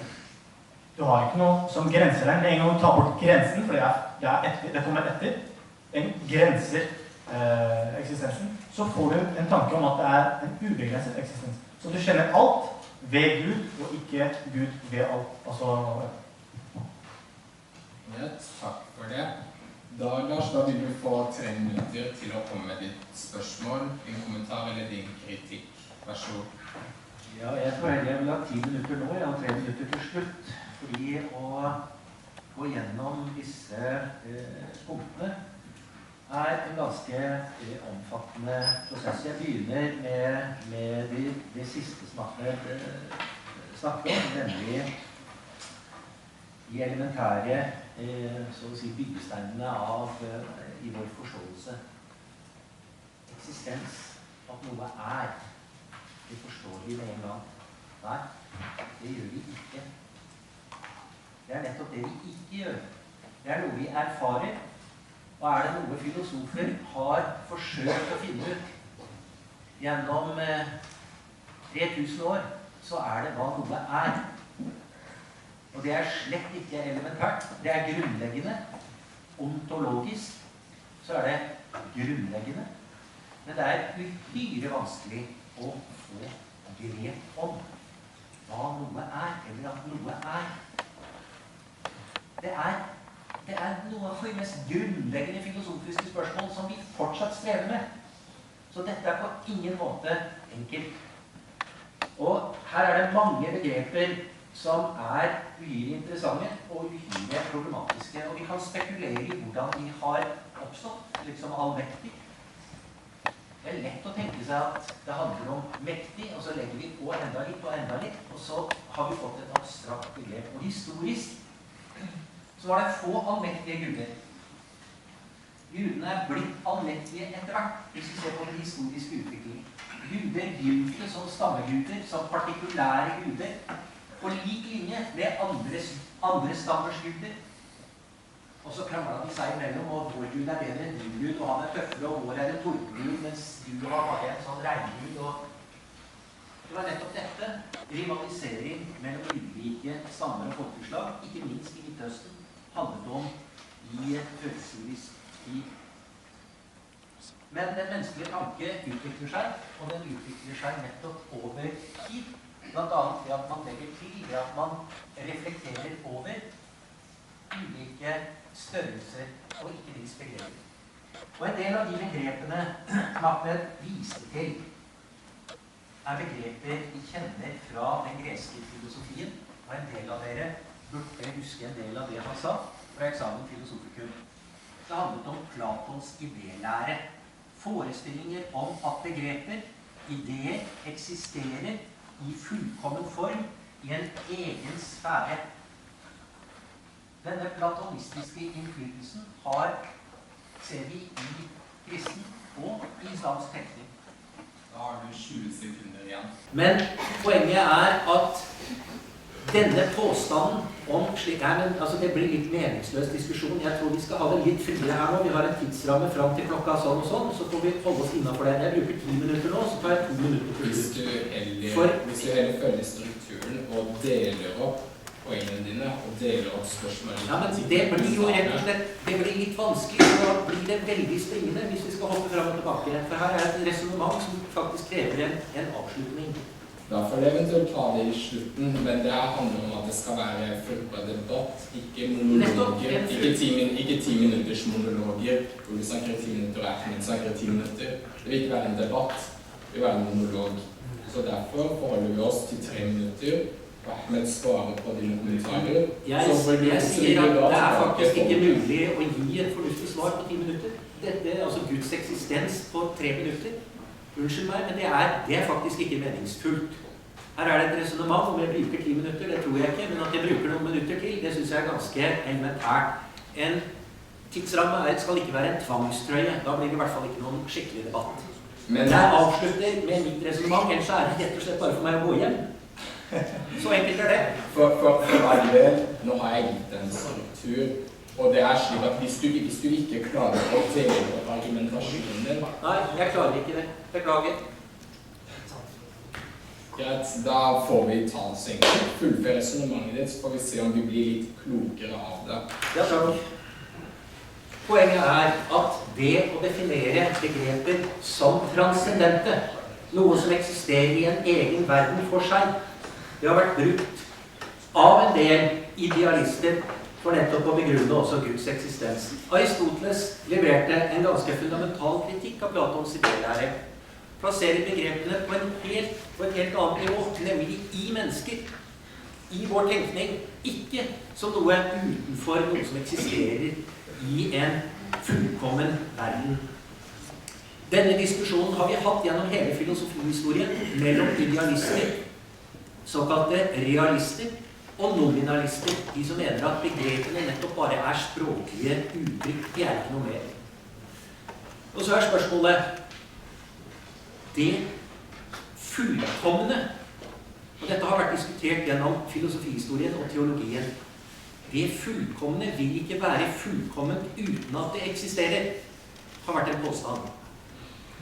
Og fordi Gud er fullkommen, så må Gud eksistere, så å si per definisjon.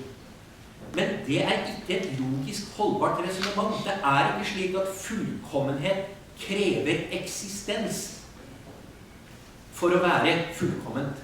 Vi kan ha en forestilling om en fullkommen rose. Det betyr ikke at den må eksistere. På samme måte er det ikke slik at en forestilling om et fullkomment vesen gjør at dette vesenet må eksistere, ellers så vil det ikke være fullkomment. Vi kan ha forestillinger om dette, enten disse nå ligger i en egen idéverden, eller dette er bare rent språklig uttrykk. Det er altså ingen logisk, og i hvert fall ingen empirisk nødvendighet i at det fullkomne eksisterer. Med andre ord, at per logisk avledning så må Gud eksistere. Eksistens er altså ikke, for å si det fint, et nødvendig predikat ved begrepet fullkommen. Og slik kunne man gå gjennom begrepene som ble presentert. Det ene, det fullkomne, det absolutte, det ubegrensede. Og vi kan problematisere disse begrepene. Det ubegrensede problematiserte jeg allerede med henvisning til moderne kosmologisk tenkning. Vi har altså et ubegrenset og likevel endelig univers. Det er moderne fysisk kosmologisk tenkning. Så vanskelig og så enkelt på samme tid.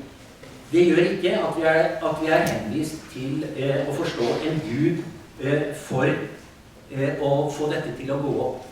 Det blir for øvrig en litt merkelig Gud, som da, hvis vi skal følge bildet til Atman her, omslutter universet. Fordi utenfor universet så må det eksistere noe, siden ingenting ikke kan eksistere. Men begrepet ingenting eksisterer jo. Det gjør det jo åpenbart. Vi har et begrep om ingenting. Så det begrepet eksisterer. Men om noe ikke eksisterer, altså dette forteller oss hvor utrolig vanskelig ontologisk begrepet eksistens er. Og hvis det da skulle være slik at utenfor universet, vårt kjente univers, så må noe eksistere, ja, så har jo Gud hull i magen. Der han omslutter dette universet. Det er faktisk noe med nettopp vår begrensede fornuft her i dag, som gjør at sider av virkeligheten er det vanskelig for oss å fange opp. Det er ikke et argument for Guds eksistens. Takk. Greit, Ahmed. Da har du et spørsmål. Hva er det jeg har nå? Siden det blir styrt fra andre hold. Nei, vi får vel gjøre det ferdig. Lars her fikk 8 minutter til å komme med kommentar. Så gir jeg deg 8 minutter til å svare. Og etter det så fortsetter vi til den bestemte strukturen. Og 3 minutter kommentar, 4 minutter svar. Vær så god. Okay. Takk. For det første, nå skal jeg svare på Vær så god. Ja.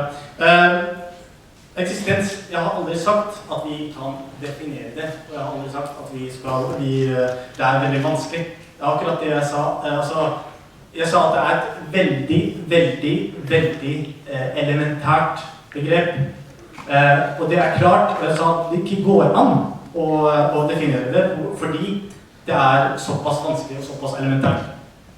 Fordi det er det eneste vi klarer å det er veldig vanskelig å definere fordi det er såpass elementært.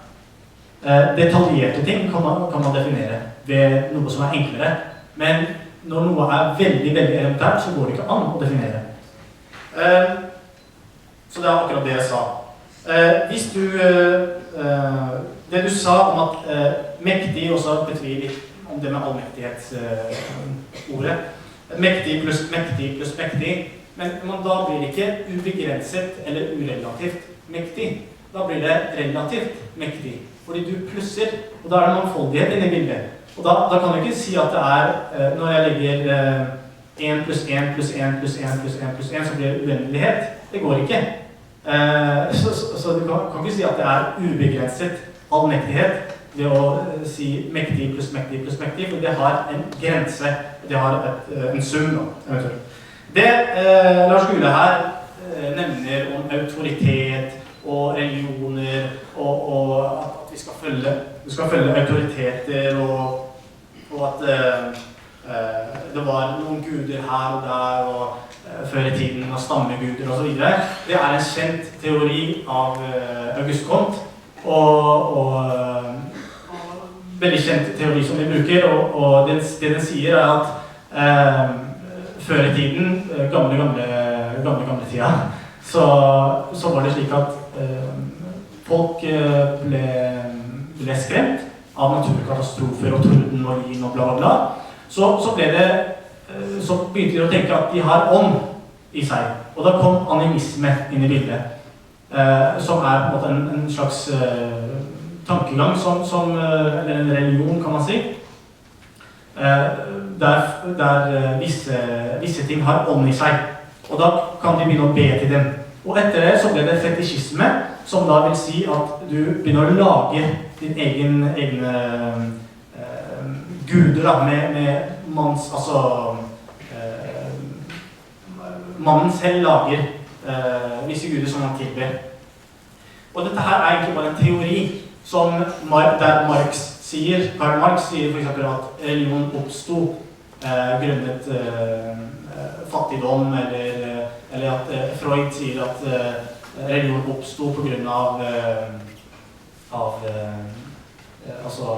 seksuelle instinkt. Det den sier videre er at ja, det var mange guder, og så ble tiden utviklet, og mennesker utviklet seg. Så, hvor mange tid har jeg? Du har 6 minutter. Ok, minus 3 sekunder. Så, hvor var jeg? Minus 5. Ja, så det den gjorde da, var at siden mennesker utviklet seg, så begynte da religionene å utvikle seg til mindre og mindre guder, helt til det ble 2 guder, altså 3 guder i treenigheten, kristendommen og så videre. Og så var det for eksempel zoroastrianismen som hadde 2 guder, og så var det monoteistisk gud, 1, og så ble man utviklet til å ha ingen guder. Og da var det slik at det er jo bare en vitenskapelig forkastet teori. Det er ikke noe grunnlag i det han sier, i det hele tatt, hverken historisk eller vitenskapelig. Når det gjelder og hvis det er slik at Gud er myte, og det har kommet fra myte, så har jo egentlig all slags vitenskap kommet fra myte. Altså, det finner jo ikke noe vitenskap som ikke har kommet fra myte. Vi trodde for eksempel at sola var beveget seg rundt jorda. Jorda var flat, og så videre og så videre. Alt var myter. Og så utviklet vitenskapen seg. Det betyr ikke at hvis noe er myte, altså vitenskap kan man også si er myte, man forkaster også vitenskap fordi det er myte. For det var myte, og så utviklet det seg til en gud og så videre. Og det er også en teori som er forkastet, fordi det finnes ingen motargumenter på Guds eksistens. De motargumentene som ateister henter er bevis, eller motargumenter mot teistenes argumenter. Ikke mot Guds eksistens, fordi de bare benekter. Og hvorfor er det slik at når jeg nå for eksempel, han har hatt sin tid, Lars her, og han har ikke motargumentert mitt bevis i det hele tatt. Så det finnes veldig mange hva skal jeg si veldig mange bevis på Guds eksistens, noe som ikke, og det ikke finnes noen motargumenter på det. I tillegg til at hvis denne teorien er slik at det er på grunn av uvitenhet og frykt og så videre, hvorfor var det slik at Newton, Einstein og alle de vitenskapsmennene i det hele tatt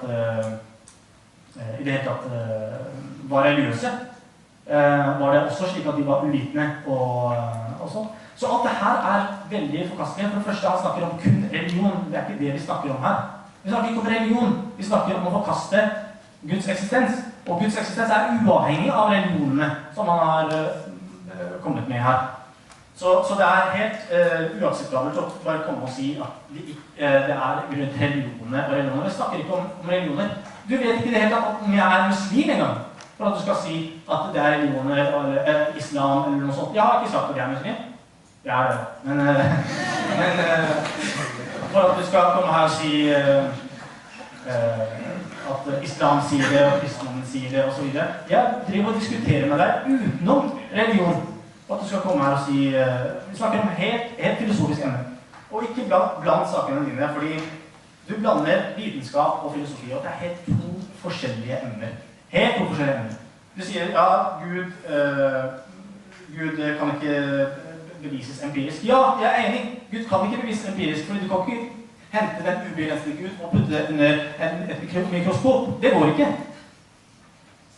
Altså, det er som å si, ja, vi må bruke matte for å løse Palestina-konflikten. Altså, hva er det? Det har to forskjellige emner. Jeg har ikke sagt at du beviser Gud vitenskapelig. Jeg har aldri nevnt det, sånn at du skal komme her og si nei, du beviser ikke, og det hele tatt handlet om det. Du sier fullkommen rose. Altså, hvem har snakket om fullkommen rose? Ja, det er en fullkommen penn. iPhone for eksempel er en fullkommen mobil. Jeg har ikke sagt at det ikke finnes fullkomne vesener. Jeg snakker om absolutt fullkommenhet, uten grenser og uten relativitet. En fullkommen rose er ikke det. Fullkommen rose er noe som er fullkommen i seg selv. Jeg snakker ikke om noe som er fullkommen i seg selv, jeg snakker om fullkommenhet i seg selv. Absolutt fullkommenhet. Du har 30 sekunder igjen. Ja. Og du sier at universet er ubegrenset og uendelig.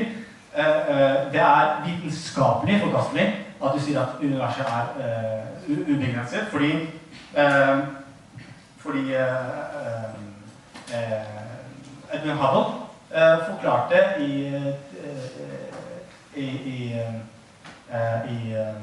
30-tallet, var det, tror jeg, om at universet ekspanderer. Og når noe ekspanderer, så må jo da gjennom tid, hvis du går tilbake i tid, så må du gå til en start. Og det er flere som entropi, termodynamikk og så videre, som viser at universet har en start og er begrenset. Nå fikk ikke jeg svart på det med begrepet ingenting eksisterer, som var veldig morsomt, men jeg lar det til en annen. Vær så god, Lars. Da har du 4 minutter på å komme med kommentar. Jeg forsøkte ikke på noen historisk framstilling av religionene, men jeg forsøkte på en forklaring på begrepers utvikling. Det er noe annet. Jeg konstaterer at religioner har endret seg over tid, men anliggende her er hvordan begreper oppstår. Hvordan oppstår et begrep om allmektighet, om fullkommenhet osv. Og det kan vi ha mer eller mindre spekulative oppfatninger om. At vi har dannet abstrakte begreper, er det ingen tvil om. Men at begreper eksisterer, er ikke noe bevis på en annen form for eksistens for det begrepene viser til. Da måtte det være slik at troll og enhjørninger også eksisterte. Det gjør de ikke. Og så er spørsmålet, hva skal vi med dette begrepet om Gud da? Hvis det er slik at det er irrelevant om det kan bevises i en vitenskapelig forstand, da snakker vi om åpenbart andre typer bevis, andre paradigmer man opererer med bevis innenfor. Jeg må si at det er en hypotese jeg kan klare meg uten. Rett og slett. For å forklare virkeligheten, så klarer jeg meg særdeles godt uten forestillinger om begreper om en skapende Gud som forklaring på det hele. Tvert imot, som jeg prøvde å si i min innledning, så vil en slik hypotese rett og slett sette stopp for den vitenskapelige utforskningen. Fordi da har du en forklaring.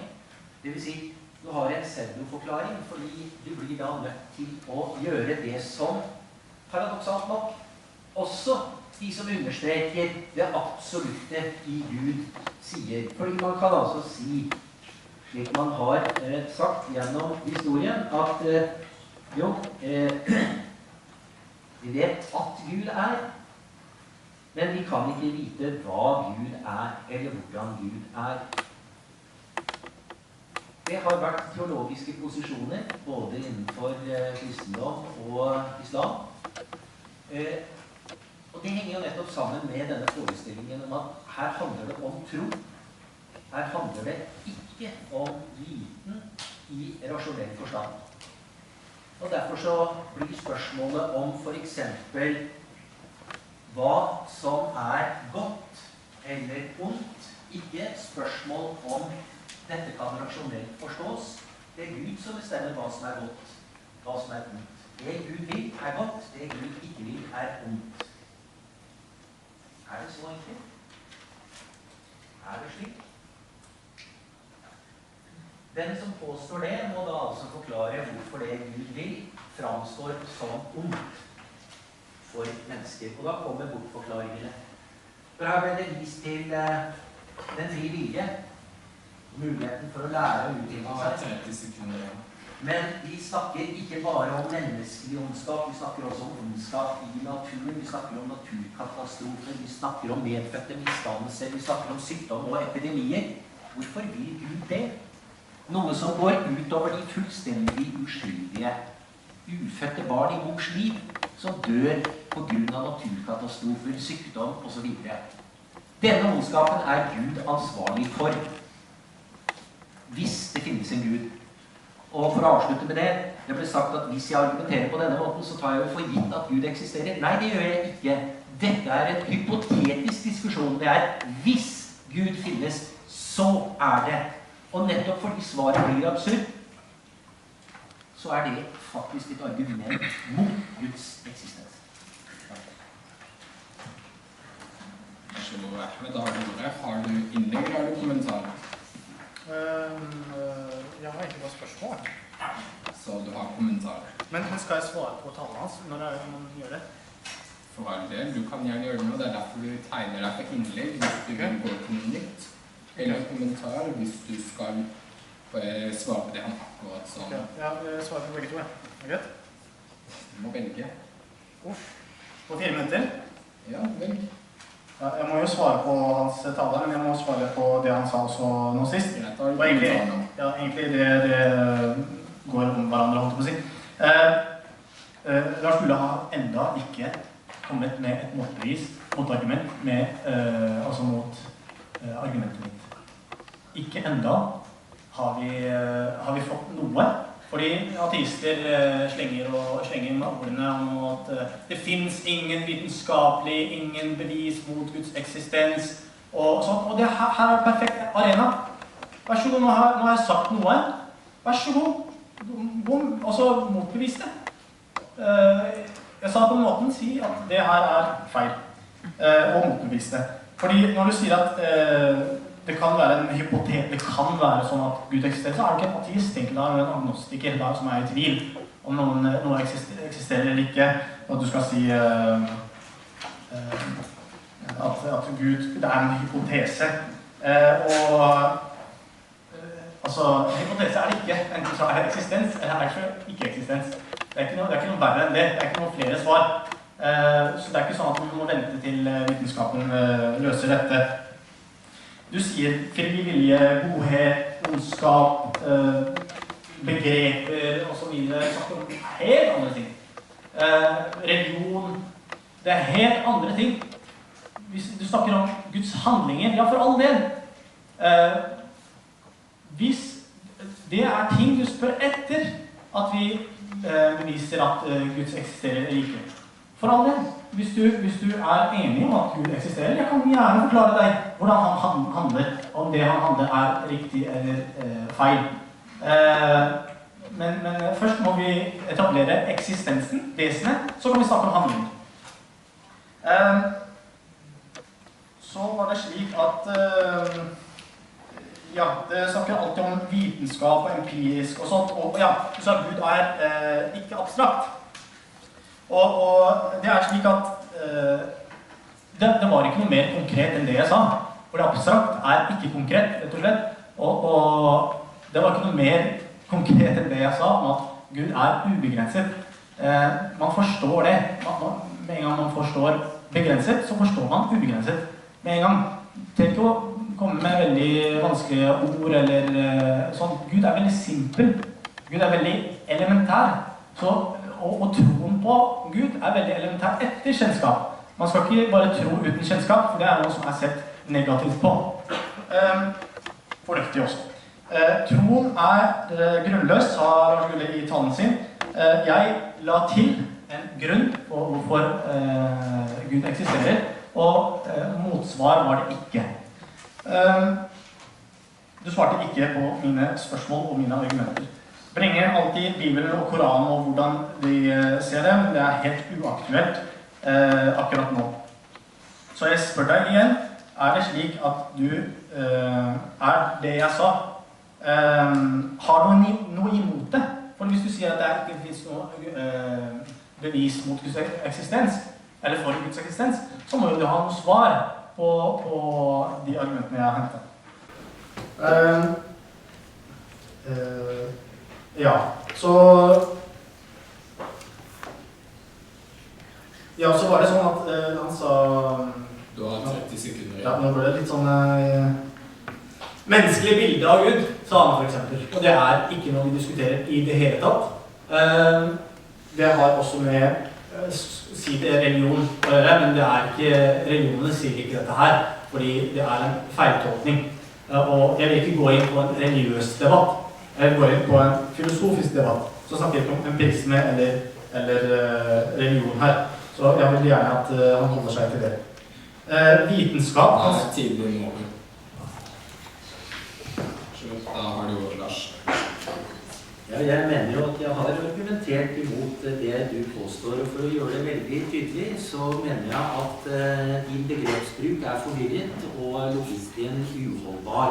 Det er det som gjør at det du kaller bevis, ikke er noe bevis.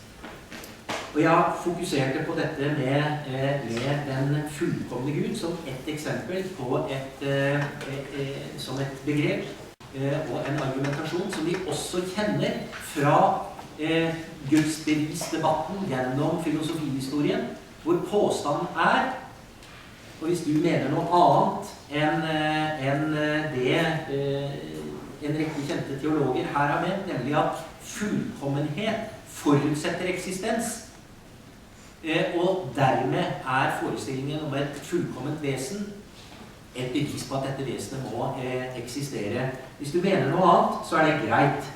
Og da vil jeg gjerne ha det tydeliggjort, for det å sette opp 4 begreper på denne måten, enhet, fullkommenhet, urelativt eller absolutt og ubegrenset, opp imot mangfold, det mangelfulle, det relative og det begrensede, det beviser da ingenting. Det ikke noe bevis for noe som helst, det bare en sammenstilling av begrepspar. Det knapt et resonemang i filosofisk forstand. Dette bare postulater om at fordi sånn og sånn og det, og dette rett og slett forvirret logikk. Når jeg da argumenterer hypotetisk hvis, så, som en helt ordinær måte i teologi, filosofi og annen vitenskap, og får et resultat som absurd, så det egnet til å svekke hvis-påstanden. Hvis Gud finnes, så får du et absurd resultat, så det egnet til å undergrave påstanden om at Gud finnes. Det faktisk ganske elementær, både argumentasjon og logikk. Så jeg mener at jeg faktisk har kommet med høyst relevante innvendinger mot din måte å argumentere for Guds eksistens på, i tillegg til at jeg faktisk spør, hva skal du med Gud? Hvis det slik at Gud har disse egenskapene som jeg sier ytterst problematiske, men som du påstår Gud har, men som likevel ikke får noen konkrete empiriske avsett i virkeligheten, hvordan vet Gud? Hvordan skaper Gud? Hvordan påvirker Gud? Det jo det som interessant å vite. Og at dette vanskelig, det åpenbart, fordi at i Koranen så står det at Gud hører, Gud ser, Gud sitter. Har Gud rumpe? Nei, Gud ikke noe farlig. Gjør ikke Gud menneskelignende. Bila keifa. Uten at vi vet hvordan. Dette sier noe om hvor utrolig vanskelig dette her og hvordan de beste teologene innenfor islam måtte gi opp. De sier rett og slett, vi skjønner ikke. Vi skjønner det bare ikke. Det det de faktisk sier når man sier relativt. Og det derfor tro avgjørende. Og da må man velge hva man vil tro. Og jeg velger å ikke tro noe som så irrasjonelt. Har du en kommentar, eller har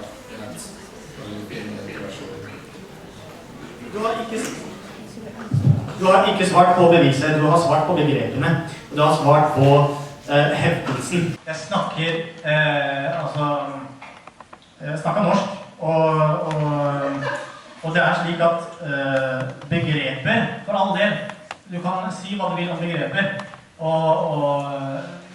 uansett hvordan du vil si ubegrenset, kan du si det, for all del. Men du svarte ikke på beviset. Du sier kun at jeg kom med mangfoldig og manglende og så videre og ubegrenset, og det var ikke godt nok. Men du svarte ikke på beviset. Beviset svarte du ikke på. Du svarte ikke igjen. Jeg skal bevise. Ok, bare et lite øyeblikk. Du spurte, hva skal jeg med Gud? Det noe helt irrelevant om spørsmålet som i dag om Gud eksisterer egentlig. Jeg kan svare deg, det ikke noe problem, men jeg vil ikke svare deg fordi det noe som irrelevant, og det uaktuelt. Vi snakker om Guds eksistens, ikke hva jeg vil med Gud. Hvordan vet Gud? Det et ulogisk spørsmål, fordi når du sier 'hvordan vet Gud', så spør du om årsaken til Guds kunnskap. Og Guds kunnskap ubegrenset, så det at du sier årsak til noe som ubegrenset, helt feil. Og logisk feil, fordi hvis du sier ubegrenset, så betyr det at det ikke har noe start. Og hvordan kan noe årsak være til noe som ikke har noen start? Det logisk umulig. Så det å si at hvordan Gud vet, det noe som logisk umulig. Så det svarte deg. Det ikke sånn at vi ikke bare vet. Det bare en feil logisk spørsmål. I Koranen og i Bibelen og så videre står det sånn og sånn og sånn, og jeg skjønner ikke. Det har med tro, sier han. Men det helt feil, fordi jeg definerer hva Gud og beviser hva Gud og du svarer ikke. Så du sier, da må vi tro. Så det egentlig du som tror, Lars. Fordi du sier alltid, nei, vi vet ikke hva som kommer. Kanskje vitenskapen løser det, og kanskje det skjer, og vi vet egentlig ikke, og det bare hypotese, og du har egentlig ikke klart, egentlig. Det du som tror, jeg har kommet med bevis, ikke har svart på. Så beviset sånn. Eksisterer ingenting? Spørsmål. Du kan gjerne svare. Som begrep eksisterer ingenting. Ok, men virkelig? Det spørs jo hvordan du definerer hva som innholdet i begrepet ingenting. Ja, innholdet i begrepet ingenting. Ja, hva det? Ja, at det ikke-eksisterende. Det ikke noe. Du klarer ikke å oppfatte det. Men da har du jo sagt at da opererer du med en tektologi, da. Eksistens ulik ikke-eksistens. Ja. Ja.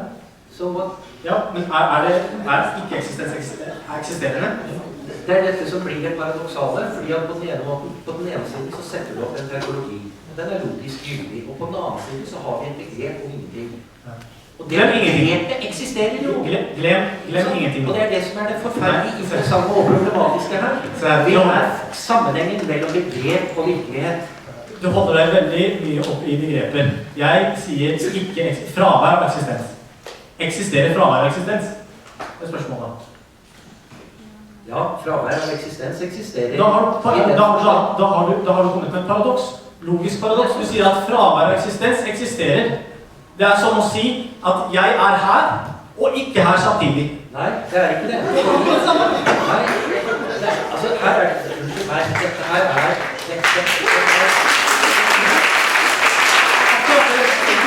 Hva det et begrep om gjengjørning? Eksisterer gjengjørninger? Unnskyld, altså det barnslig, dette dårligere enn Excel. Jeg svarer ikke på det. Poenget at jeg svarer på den måten det mulig å svare. Poenget at ja, begrepet ingenting eksisterer. Ingenting eksisterer ikke. Svar meg på det. Jeg her, jeg ikke her. Jeg sier jeg ikke her. Det et begrep, altså det en setning da. Men det et begrep, det eksisterer. Kan jeg si jeg her, og jeg ikke her samtidig? Nei, det en kontradiksjon. Ok, så hvorfor det en kontradiksjon? Hvorfor det? Fordi det refererer til deg som fysisk person. Hvis du hadde sagt, nå var jeg ikke her, gitt. Fordi jeg var åndsfravær, så det også meningsfullt. Nei, se her, en paradoks har 8 betingelser for at det skal være paradoks. Jeg kan ikke si at dag og natt paradokser. Jeg kan ikke si at dag i Sahara og natt i Svalbard en paradoks. Det ikke det. Jeg må hente betingelser, de samme betingelser som eksisterer i dagen, og samme betingelser som eksisterer i natt. Så jeg kan ikke si at jeg eksisterer her fysisk, og ikke eksisterer her ordentlig. Det ikke det vi snakker om. Spørsmålet sånn, jeg eksisterer her fysisk, jeg eksisterer ikke her fysisk til samme tid. Går det an? Det det jeg sier, at det gjør det ikke. Og det derfor jeg sier, gjengjørninger eksisterer ikke, liv eksisterer ikke. Spørsmålet sånn, hvorfor det sånn at jeg her i den tiden, jeg ikke her i den tiden, kontradiksjon? Det er spørsmålet. Hvorfor er det det? Det synes jeg du presenterte helt greit. A og ikke A på samme tid er en kontradiksjon, det er en selvmotsigelse. Helt riktig. Helt riktig. Så eksistens og ikke-eksistens, det er en motsigelse. Ja, hvis du snakker om det samme på samme tid, så er det... Ja, jeg snakker om det samme på samme tid. Ok, så ikke-eksistens eksisterer ikke. Det er spørsmålet. Hvilken ikke-eksistens er det du snakker om? Ja, men jeg sier det. Altså selve forståelsen av ikke-eksistens. Det er nettopp det som er problemet. At her glir man da... Du svarer ikke på spørsmålet. Det er fordi spørsmålet ditt er meningsløst. Det er veldig forstår. Alle forstår det her. Har du en grønn tanke? Er tankene dine grønne? Kan du svare på det? Ja eller nei? Nei, det er ikke det. De er ikke grønne? Nei. Hvordan vet du det? Jeg vet ikke det. Nei. Har ikke Med andre ord, altså, det at spørsmålet grammatikalt kan være velformulert og gi mening i den forstand, betyr ikke at spørsmålet var meningsfullt. Nei, Det er ikke en paradoks. Det er ikke en paradoks. Det er ikke en paradoks. Det er forskjell mellom paradoks. Det er ikke en paradoks. Det er en forskjell mellom paradoks og noe jeg ikke vet. For det første, farge i det hele vitenskapen eksisterer ikke. Farge er bare bølger. Så det å si at grønn og rød og så videre, det eksisterer ikke i vitenskapen. Det er for en ting, men det holder vi unna, fordi jeg snakker ikke om... Du har egentlig ingenting å bevise. Det er egentlig jeg som skal være her for å bevise Guds eksistens. Så jeg stiller et spørsmål, du må ikke svare på det. For hvis ikke, så har ateister ikke noe spørsmål. Du representerer ateister nå. Så spørsmålet er, jeg har ikke forstått det nå.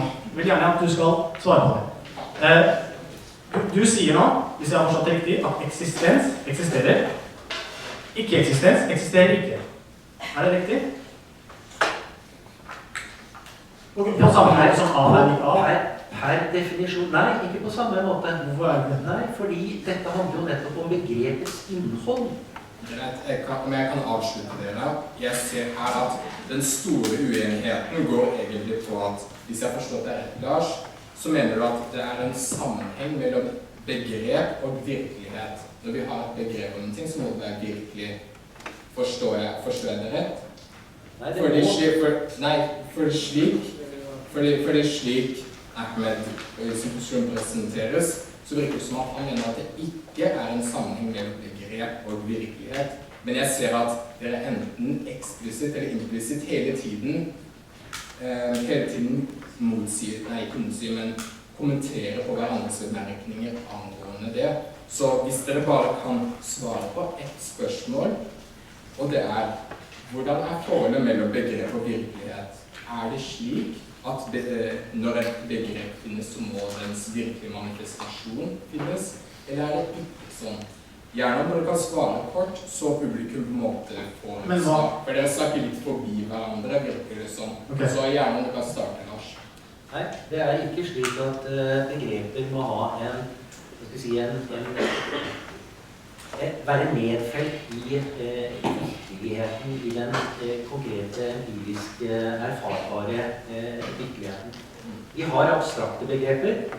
Det er en skål for seg, og så har vi begreper om tilsynelatende konkrete fenomener, troll, spøkelser, enhjørninger. Dette har vi begreper om, men de finnes altså ikke i virkeligheten.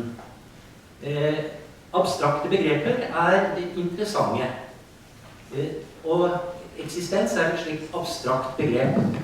Faktisk her er et abstraktum, og samtidig så opplever vi at vi er. Så altså, å skulle svare på, jeg har aldri påstått at jeg er noen superfilosof, og vil overhodet ikke sitte her og løse disse fantastisk både interessante, provoserende og uhyre vanskelige filosofiske problemstillingene som menneskeheten har banet med, i hvert fall siden Platon og Aristoteles tid. Dette er noe vi fortsatt diskuterer.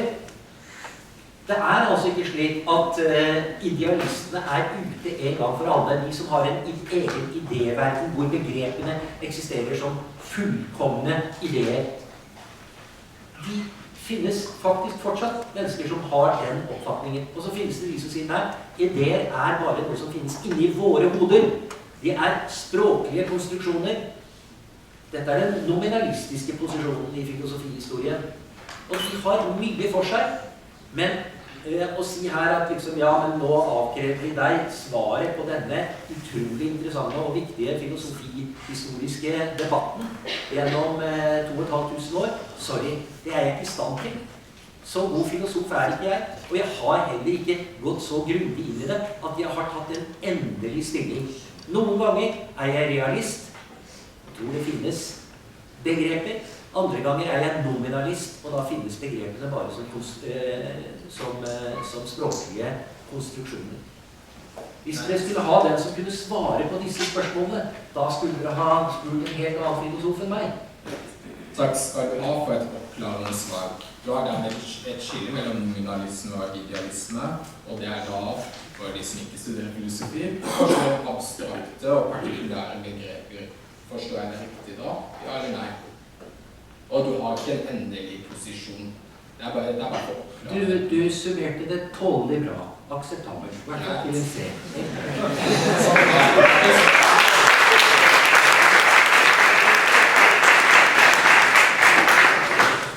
Greit, da stiller jeg deg samme spørsmålet.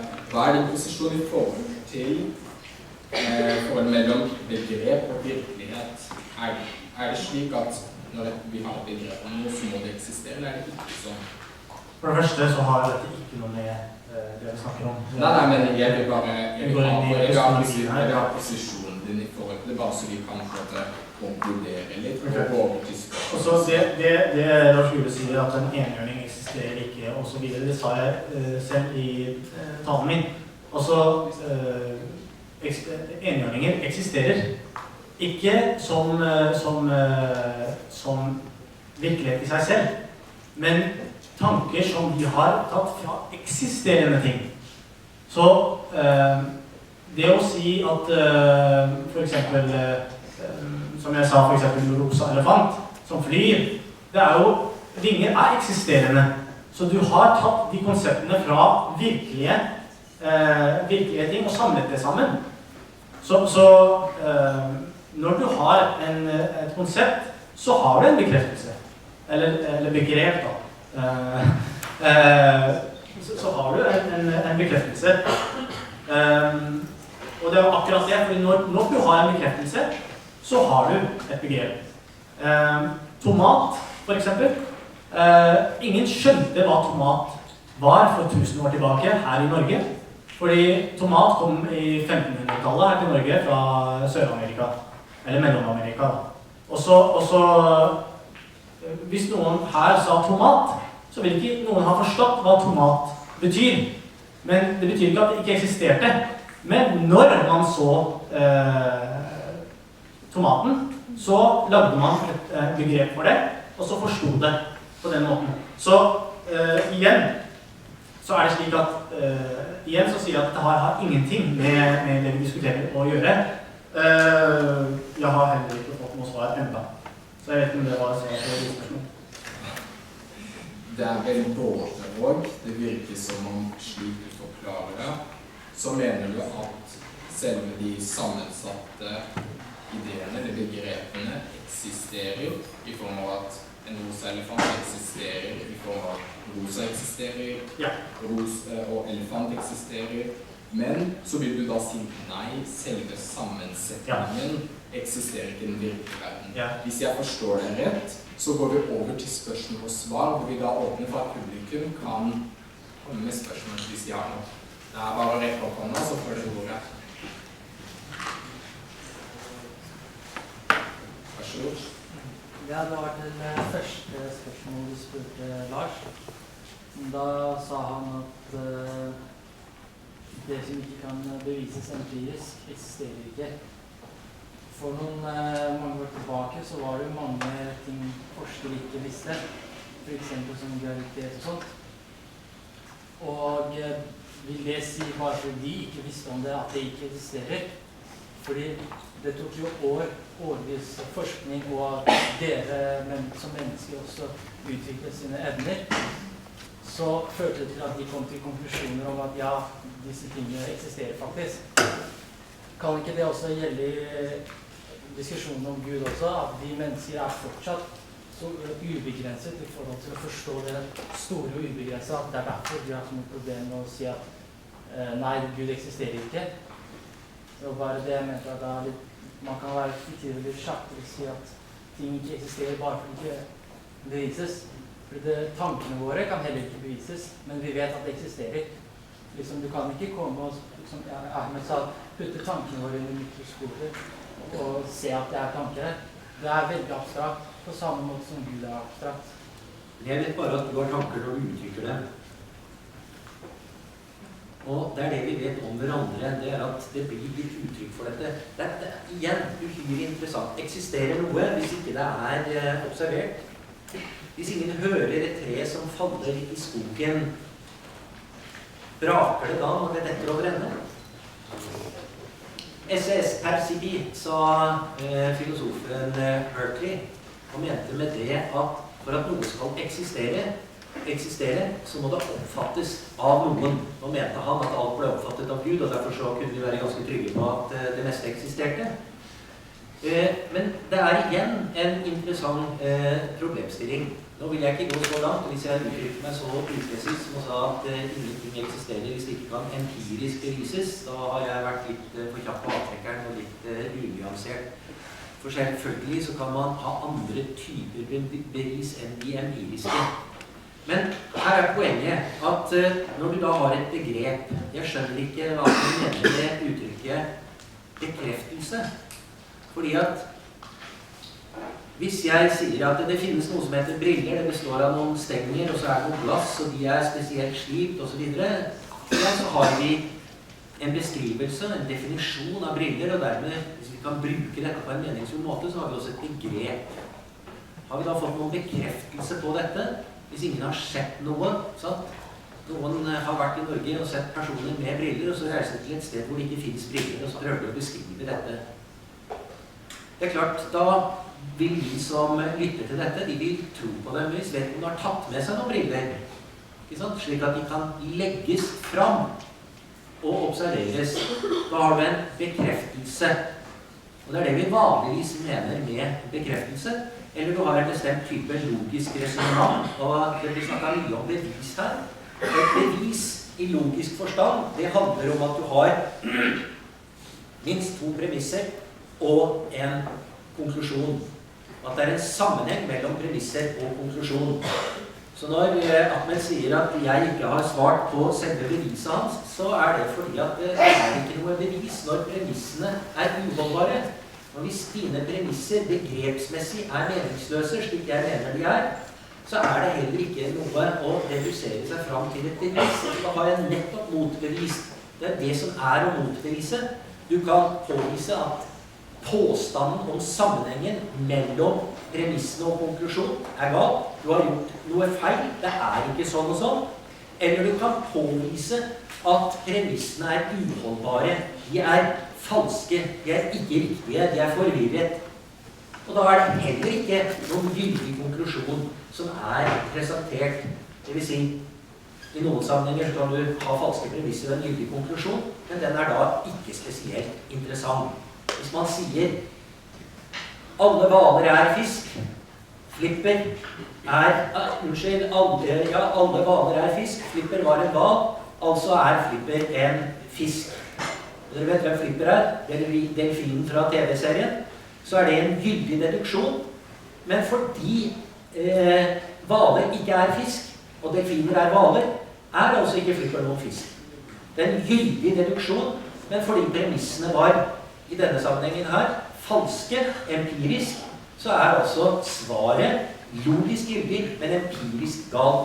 Hvis premissene hadde vært forvirrende, begrepsmessig uholdbare, så kan du også få lite interessante konklusjoner. Og det er det jeg har forsøkt å påvise, at Ahmeds begrepseksersis er forvirret og leder altså ikke til noe som kan kalles bevis for Guds eksistens. Når jeg da presser på og spør jeg tror du svarte på spørsmålet der. Nå går det litt ut i et innlegg.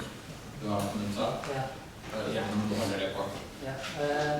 Du sier at man skal ha premisser for at Gud eksisterer, og for at gjennom vitenskapelige metoder så kan du også komme til konklusjon ved å se effekten av noe. La oss si måten Isaac Newton fant gravitet var at eplet falt ned. Det var altså effekten av det.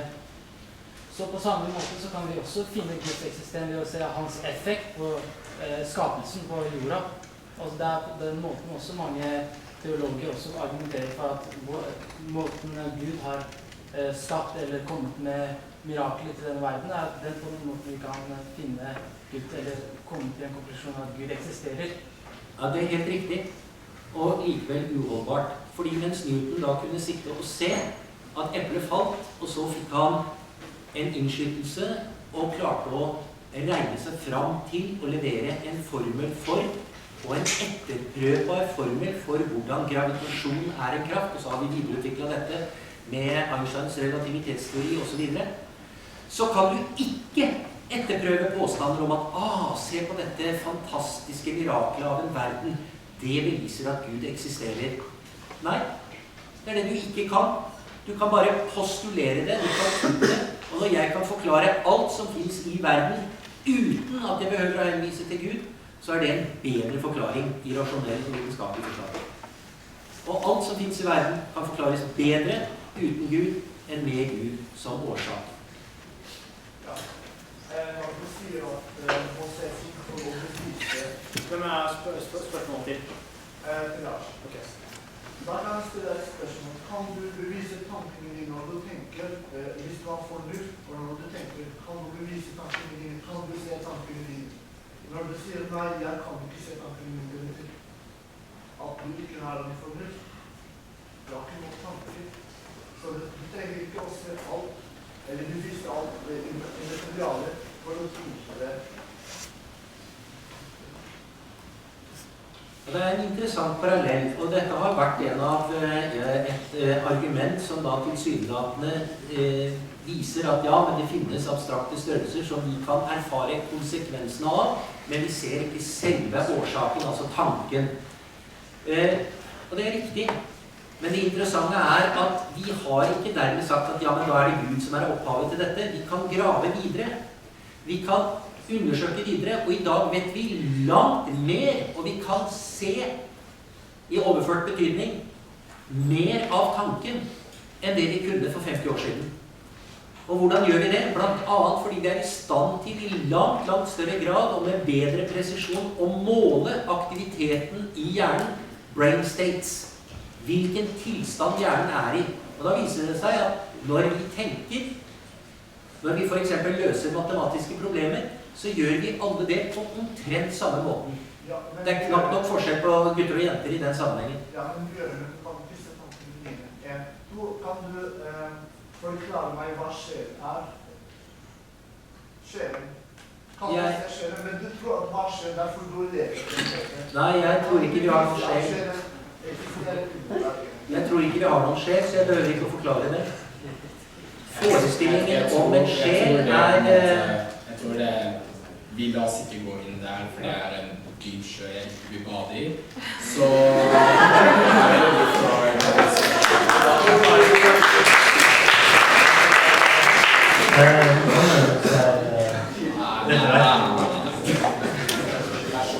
Jeg har et spørsmål til Lars. Siden Ahmed har definert en definisjon for Gud, han mener, altså definisjonen sier at Gud er en eksistens som er fullkommen, urelative, ubegrenset og er en. Han mener det, og han definerer sånn. Og han sier at dette er annerledes enn definisjonen til verden eller kosmose, som sier at kosmose er relative, begrensede og manglende og ufullkommen, eller mangfoldige. Så han beviste det han mente med Gud eksistens gjennom 2 argumenter, 2 beviser.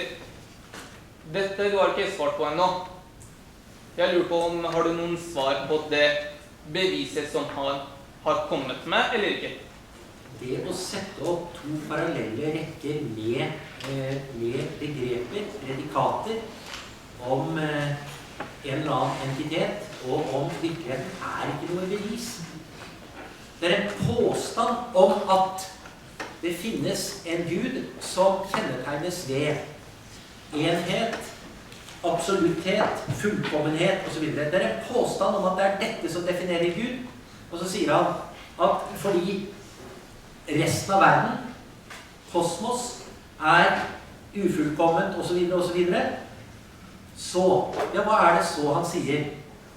Det slik at fordi vi har forestillinger om noe fullkomt, en enhet, noe absolutt, noe ubegrenset, det som utgjør beviset, at vi har denne forestillingen? Jeg skjønner rett og slett ikke hvordan dette han har fremstilt kan oppfattes som et bevis, hverken i logisk eller noen annen forstand. Kan legge til noe? Til alle som har kommentar eller innlegg nå, det til Ahmed eller det til Lars? Det til Lars, og jeg skal fortsette med det.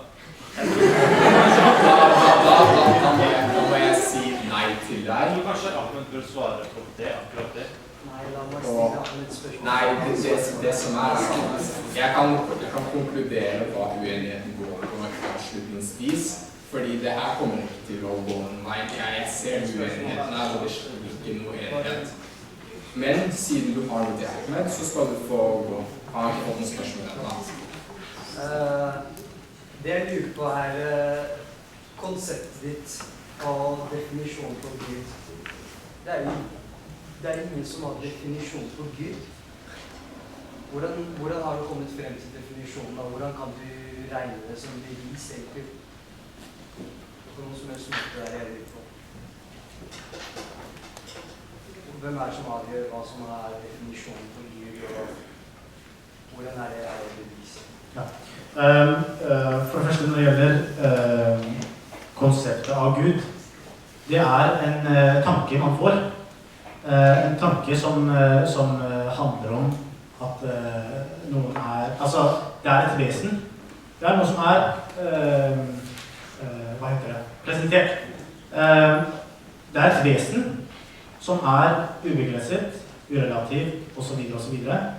Det en tanke. Det en påstand som han sier. Og han egentlig svarer på påstanden. Jeg sier ikke at den påstanden beviset. Jeg sier at utifra denne påstanden, denne hevdelsen, beviser jeg Guds eksistens, som da må være annerledes. Fordi når du sier en skaper, så kan ikke skaperen ha de samme karakteristikkene som skapelsen. Fordi en årsak alltid annerledes enn virkningen. Når jeg sier for eksempel en snekker lager en stol, så ikke stolen snekkeren, og snekkeren ikke stolen. Så det to helt forskjellige ting. Det annerledes. Så når du sier at virkningen, nå det en virkning, nå det en verden vi har, og denne manglende, det ser vi klart og tydelig. Vitenskapen bekrefter at det manglende. Vitenskapen bekrefter at det begrenset, og så videre, og relativt. Og det ser vi klart og tydelig, fordi vi en del av det, og enhver instinkt som delelig, må være begrenset. Kan ikke være ubegrenset. Fordi det ubegrenset, så kan ikke den deles. Så utifra at det en virkning, det en hendelse, så må vi se årsaken. Og årsaken må da være annerledes. Fordi hver eneste årsak må være annerledes enn virkning. Og da må selvsagt denne skaperen, kall det hva du vil. Du trenger ikke kalle det Gud, eller Allah, eller Jave, eller Il, eller hva det måtte være, Jehova. Du trenger ikke kalle det noe. Du kan kalle det Mother Nature. Navn ikke viktig. Navn ikke viktig. Meningen det som viktig. Det dette vesenet, denne entiteten som veldig, veldig viktig og avgjørende å forstå. Navn ikke viktig. Da har du kommentar. Ja, sånn som du sier det. Så det en tanke, og at Akkurat som snekkeren og stolen, så har vi ikke sett snekkeren vår. Ikke sant? Og vi vet ikke hvordan vesenet ser ut. Så... Du skal ikke vite hvordan vesenet ser ut. Nei. Fordi det er begrenset. Det er ubegrenset. Det er urelativt. Og når noe er ubegrenset og urelativt, kan man ikke empirisk sanse det eller se det, eller erfare det. Nei, men definisjonen er det du som kom på det, og det definerer du som bevis, og det var... Nei, jeg definerer ikke definisjonen som bevis, det er hele poenget. Det er det han sier også. Jeg definerer ikke definisjonen som bevis. Men det var din andre argument for bevis på eksistens, og det var det du la frem som bevis. Det første var det med identitet, var det? Ja. Og det andre var det var argumentet. Det var oppfatningen av det, ikke selve definisjonen. Å skille mellom oppfatningen og selve definisjonen, da.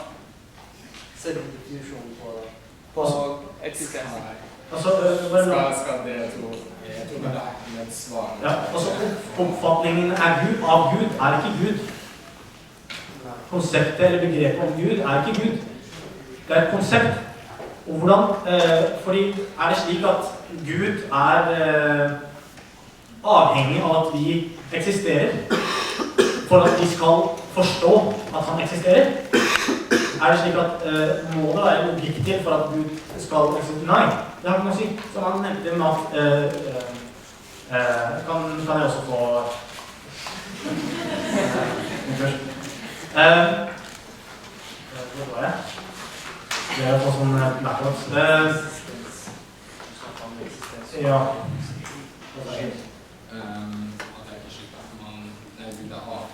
Ja, han sa et eksempel om at hvis et tre faller, er det slik at ingen er til stede, er det slik at man hører det. Ja, selvsagt lager en lyd. Selvsagt braker den. Det er ikke sånn at vi må være til stede for at et tre, når den faller, så betyr det at den skal...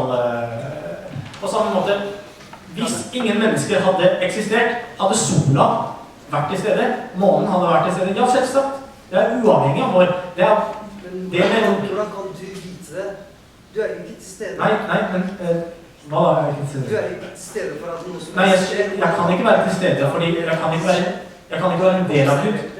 Jeg kan ikke være en del av Gud, fordi Gud er udelelig. Jeg snakker ikke om Gud, jeg snakker om det treet som faller. Hvis det faller, og du ikke er til stede... Fordi vitenskapelig sett er når noe faller, så lager det vibrasjoner. Og det har vi observert, og det har vi lært, og det vet vi at det skjer. Men du har ikke observert Gud eller noe som helst. Så da kan du ikke vite egentlig hvordan det... Nei, men det har med din kjennskap av at treet faller. Ikke at treet faller. Din kjennskap av treet faller er ikke at treet faller. Det er din kjennskap at du ikke vet. For all det, men det er uavhengig av deg. Selvsagt så er det på en måte en diskusjon som har skjedd. Men er det slik at sola egentlig ikke eksisterer fordi det er kun vi som får egentlig sola til å eksistere. Egentlig så eksisterer ikke sola. Det er egentlig bare vi som fordi vi oppfatter det, fordi vi ser det, fordi vi kan erfare det. Derfor eksisterer sola. Så hvis sola ikke eksisterer, så kan vi ikke. Det er ikke mulig. Det er ikke riktig. Jeg vet ikke om dere la merke til at her har det skjedd en interessant glidning i argumentasjonen. Og det er fra eksistens og til skapelse. Fordi at noe eksisterer, om det skulle finnes en Gud, så er det jo ingenting som sier at den Guden må skape noe som helst. Gud må da ikke det. Og det er denne overgangen her som også blir ganske problematisk, fordi du leverte en begrepsmessig presentasjon av egenskaper ved en Gud, men i de 4 momentene du trakk inn som definerende kriterier på Gud, så var ikke skapende et av disse kriteriene. Vil du legge til det? Nei. Nei?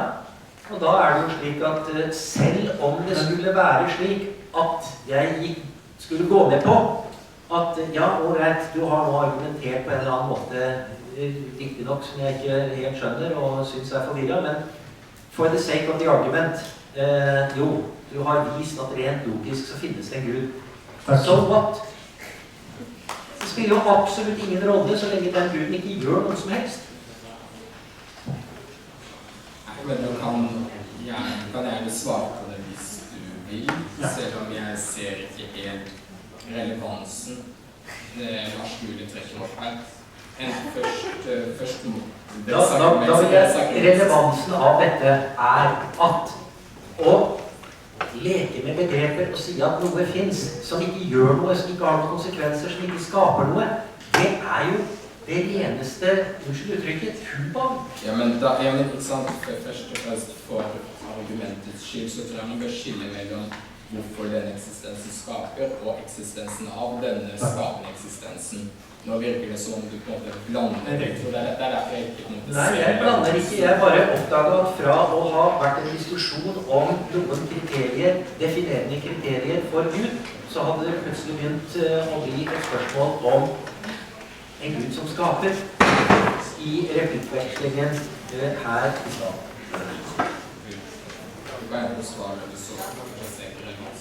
Så en ting at Gud skaper, og en ting at Gud til stede. Det to forskjellige ting. Det vesen og handling som jeg har gang på gang repetert, helt to forskjellige som vi må skille mellom hverandre. Guds vesen må vi først bekrefte eller avkrefte, og så kommer vi til Guds handling. Skaper Gud? Ja, Gud skaper, og det på grunn av at alt det han gjør fullkomment. Og på grunn av hans fullkommenhet så skaper han, for det positivt, og alt positivt går tilbake til Gud. Så, og det egentlig irrelevant igjen, fordi vi snakker ikke om Guds handling. Hvorfor skaper Gud et helt annet spørsmål enn om Gud eksisterer. Fordi det et spørsmål du stiller vesenet.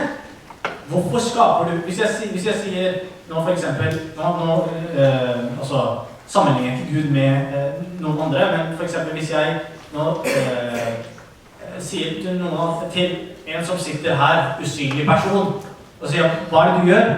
Alle på en måte ser hva det som skjer her. For jeg snakker egentlig til spør om en handling til en ikke-eksisterende person her. Men spør jeg noe som eksisterer, så det litt mer fornuftig i bildet. Så jeg snakker ikke om handling nå. For all del, hvis du har spurt om, vi kan sikkert lage en annen diskusjon der vi snakker om Guds handlinger. For all del, jeg har ikke noe problem med å svare om Gud skaper eller ikke skaper, og hvordan han skaper, og så videre. Men til slutt så fikk vi vite om at logisk sett så har jeg bevist en Gud, men om han skaper eller ikke en annen diskusjon. Så logisk sett har jeg bevist en Gud, ifølge Lars Gule. Da misforstod du. Jeg sa, for the sake of the argument, la oss si at din forvirrede resonemang skulle ha vært et bevis. Da spørsmålet, hva gjør så denne Guden? Men det et annet spørsmål. Hva Gud gjør noe helt annet. Det snakk om vesenet, ikke handlingen. Jo, men jeg tror vi på en måte runder den kommentarutdelingen der, fordi det virker ganske klart at handling og eksistens to forskjellige ting, og dermed følger du spørsmål. Til Lars Gule, bare lurt på, du enig i at eksisterer noe, eksistens eksisterer, ikke sant? Ja, du bekrefter det.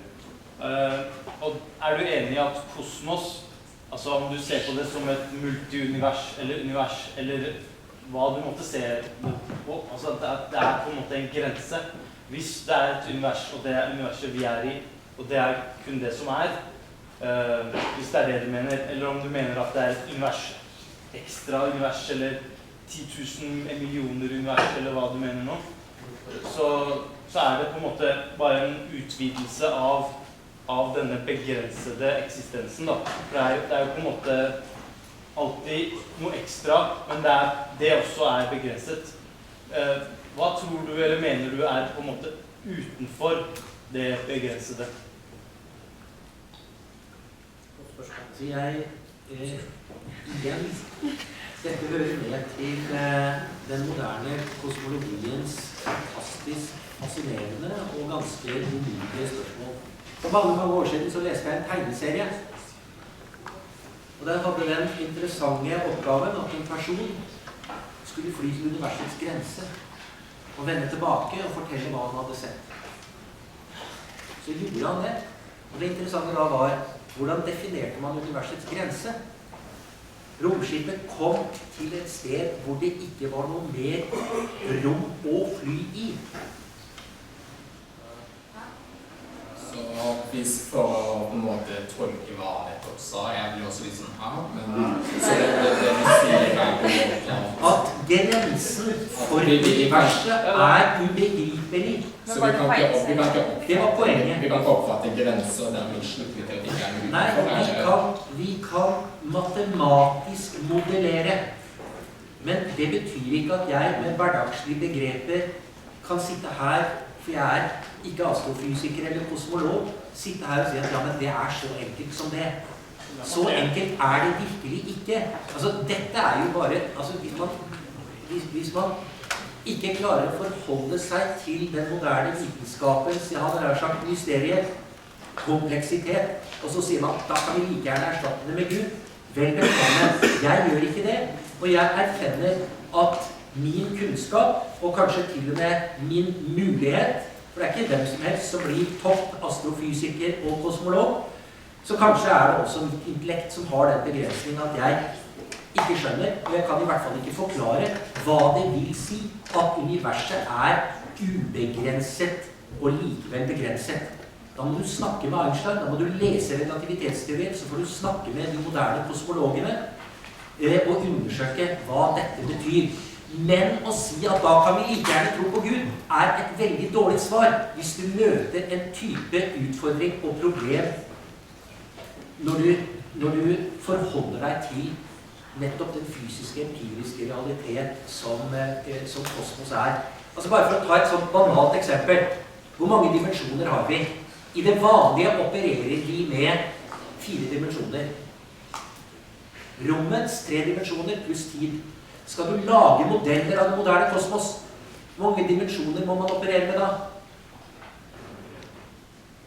Altså, noen av de enkle modellene har vel kanskje en 5-6, og de mer avanserte, og dette er teoretiske modeller, har flere og 20 dimensjoner som er matematisk modellerbare. Og da kan man spørre, hva vet vi om disse?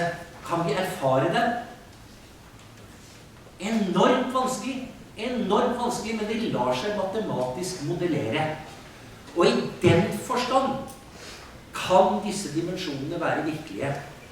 Det er altså ikke virkelig i den forstand. Her har vi en dimensjon. Så bare for å på en måte runde av, det virker som på en måte påpeker hvor begrenset evne til å på en måte erfare det og modellere det, eller konstruere en modell for å presentere det. Det på en måte virker som det er det du sier. Så jeg sier at du hadde på en måte, du har en kommentar, så vær så god, du skal få komme med det. Så du sier da at du har tid og rom, og så, jeg går tilbake til tegneserien din, tid og rom, og så kommer du til et sted hvor det ikke lenger er tid og rom. Mener du da at det stedet der ikke eksisterer, eller eksisterer det noe som ikke er tid og rom? Er det eksisterende, eventuelt hvis du sier at det er noe som eksisterer, er det også en begrenset ting, eller er det noe helt annet enn det vi erfarer fra kosmos i dag? Jeg skal bare fortsette her. Jeg er sikker på at du er enig i at vi ikke finner noe her i det vi har sett til nå, i hvert fall, i kosmos, som ikke har en start og slutt, og ikke har definerte grenser i tid og rom, ikke sant? Og da tenker jeg, hvis du sier at du går helt til ytterste grense, og da kommer du til et sted hvor det ikke er tid og rom, og da får du ikke gå noe mer. Altså, videre ut der, du sier at det ikke er noe, altså er det ikke eksistens? Eller er det eksistens tillegg, er det et multivers for eksempel, eller er det, uansett om det er et multivers, så er det også på en måte enda en boble sånn som vi er i nå på en måte. Det blir ikke noe annet. Det er det Ahmed refererer til når han sier at vi har dette, det er ikke bare en oppramsing av begreper, det er på en måte derfor at vi har eksistens og ikke-eksistens. Hvis du sier at det er eksistens utenfor ikke-eksistens, ja, da er den enten begrenset eller ubegrenset. Hvis det er en begrenset eksistens utenfor kosmos, så er den også en grense. Da går det bare rundt og rundt, ikke sant?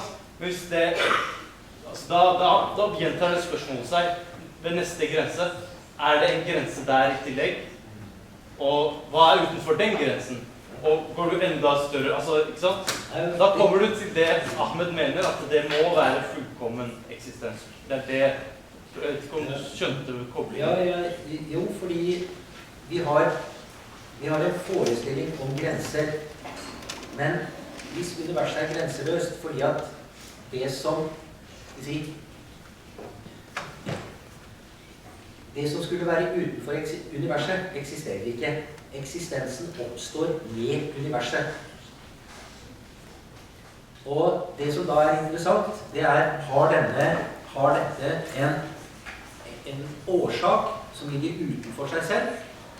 Og den teistiske påstanden er ja, og det er dette guddommelige prinsippet, dette som viser, indikerer, og ikke beviser, Guds eksistens. Men hvis man postulerer det, så får du da for det første spørsmålet hvor kommer Gud ifra? Og for det andre, og det er fullt mulig, så kan universet ha skapt seg selv. Det er ikke noe mindre, hva skal vi si, mystisk, unnskyld, det er ikke noe mer mystisk enn at Gud skal ha skapt det. Jeg må ta ordet. Du har altså en kommentar. Ja. For det første, når Gud sier eksistensen eksisterer ved universet, det er en hendelse uten noe bevis. Hvor har du hentet det fra? Det er det første spørsmålet. Andre spørsmålet, hvis du sier etter det, så på en måte vet vi ikke, og vi har liksom ikke noe å forklare det ved. Hvordan vet du hva som er før grensen? Du har ikke erfart det. Så spørsmålet er, du har uansett ikke sett det, du har uansett ikke erfart det. Så hvordan kan du si at det eksisterer helt til grensen, og at eksistens eksisterer kun ved universet? Det er spørsmålet. Og så var det noe helt det siste du sa, universet. Ja, skapte seg selv, som egentlig er logisk motstridende, fordi en ting kan ikke skape seg selv, fordi hvis den skaper seg selv, altså begynner å ha en eksistens, hvor var den da, før den skapte? Fordi hvis du sier hvis den skaper seg selv, så betyr det at den begynner. Og når den begynner, så var den ikke før. Så hvordan kan du si at den var der før for å skape seg selv? Det er logisk motstridende. Det er en ting. En annen ting er at hvis du ikke sier at det går i en kjedereaksjon, altså at kosmos skaper seg selv, som skaper seg selv, som skaper seg selv, i uendelighet, og det er også logisk motstridende. Da vil jeg også... Jeg tror du har det på meg lenge. Jeg skal gi deg den kommentaren, så skal Lars, hvis han ikke har noe svar, så tror han ikke å svare. Det er ingen flauhet i det. Men i hvert fall etter kommentarene så vil det være slik at vi da er nødt til å runde av. Men vær så god, da har du kommentaren. Til Lars. Men er det kommentar eller er det spørsmål? Du må skille. Du må velge. Du kan ikke snike inn. Hvis du har spørsmål, så får du spørsmål. Kommentar. Men det er jo oppfølgingsspørsmål til det han har snakket om. Vær så god, kommentar. Til Lars. Jeg bare lurer på, du sa at hvis vitenskapen kan bevise noe, uten noen form for innblanding fra Gud, så det i seg selv en bevis på at det mot at Gud eksisterer. Stemmer det? Det jeg lurer på vitenskapen har gått så langt bak i tid som det går an, og prøvd å komme frem til hvorfor all liv som var på denne planeten startet egentlig. Og du argumenterer for det med å si at alt starter med Big Bang, men det jo ingen som har noen begrunnelse eller noe som helst eller forklaring på hvorfor det hele startet. Jeg bare lurer på hva du mener var grunnen til det hele. Det forskjell på å forklare hvordan og å forklare hvorfor. Hvis du forklarer hvordan, så beskriver du hvordan noe har foregått. Og det det fysikere gjør, det det astronomer gjør når de lager modeller over utviklingen i kosmos siden Big Bang, inkludert det biologene da gjør når man forklarer biologisk evolusjon. Hvorfor noe skjer en helt annen type spørsmål, og de handler om motiver. De handler om den hensikt noe har. Og når man stiller hvorfor-spørsmål til universet, så smugler man inn at det må finnes en skaper som har en mening, som har gjort noe, og så kommer alle disse metaforene med noen har laget en klokke eller stekker som lager en stol, ikke sant? Det har en hensikt. Vi skal måle tid, vi skal sitte på stolen. Gud vil at vi skal tilbe han, og så videre. Derfor har han skapt oss. Det meningen med det hele, for at vi skal bedre oss, og så skal vi frelses eller havne i helvete. Alt dette altså Guds mening. Og dette en overføring. Mener du ikke at det ikke et legitimt spørsmål hvorfor? Hvis vi kommer til å se litt uavhengig av religion, fordi han trykker på religion. Jo, spørsmålet legitimt. Og det henger sammen med at spørsmålet legitimt, og det henger sammen med den menneskelige erfaringen. Derfor så stiller vi ofte hvorfor-spørsmål.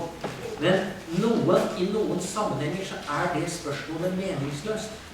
Å spørre om meningen med universet et slikt meningsløst spørsmål. Vi må fylle vår tilværelse med mening. Tilværelsen i seg selv har ingen mening. Så det du svarer ikke på spørsmålet. Det var ikke min mening, hverken hensiktsmessig eller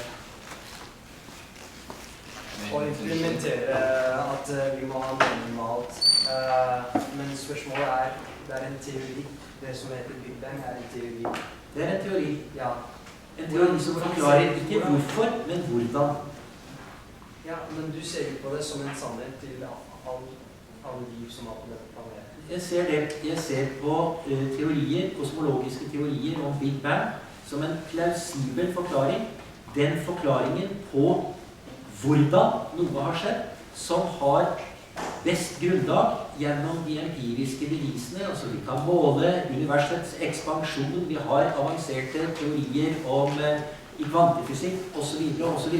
Summen av dette gjør at vi både kan måle, og det vi kan lage modeller for, tilsier at Big Bang en god forklaring på ikke hvorfor, men hvordan universet har oppstått og utviklet seg til det det i dag.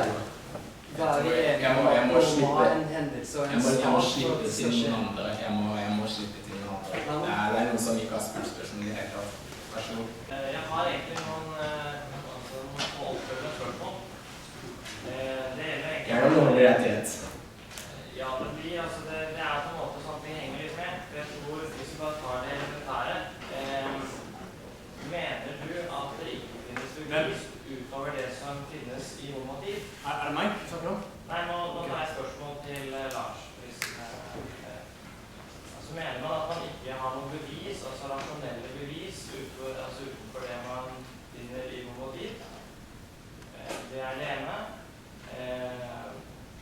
Og det andre, hvis man gjerne kan starte å definere, altså man har alltid snakket om logisk argumentasjon, fornuftig argumentasjon og alt dette her, men kan du definere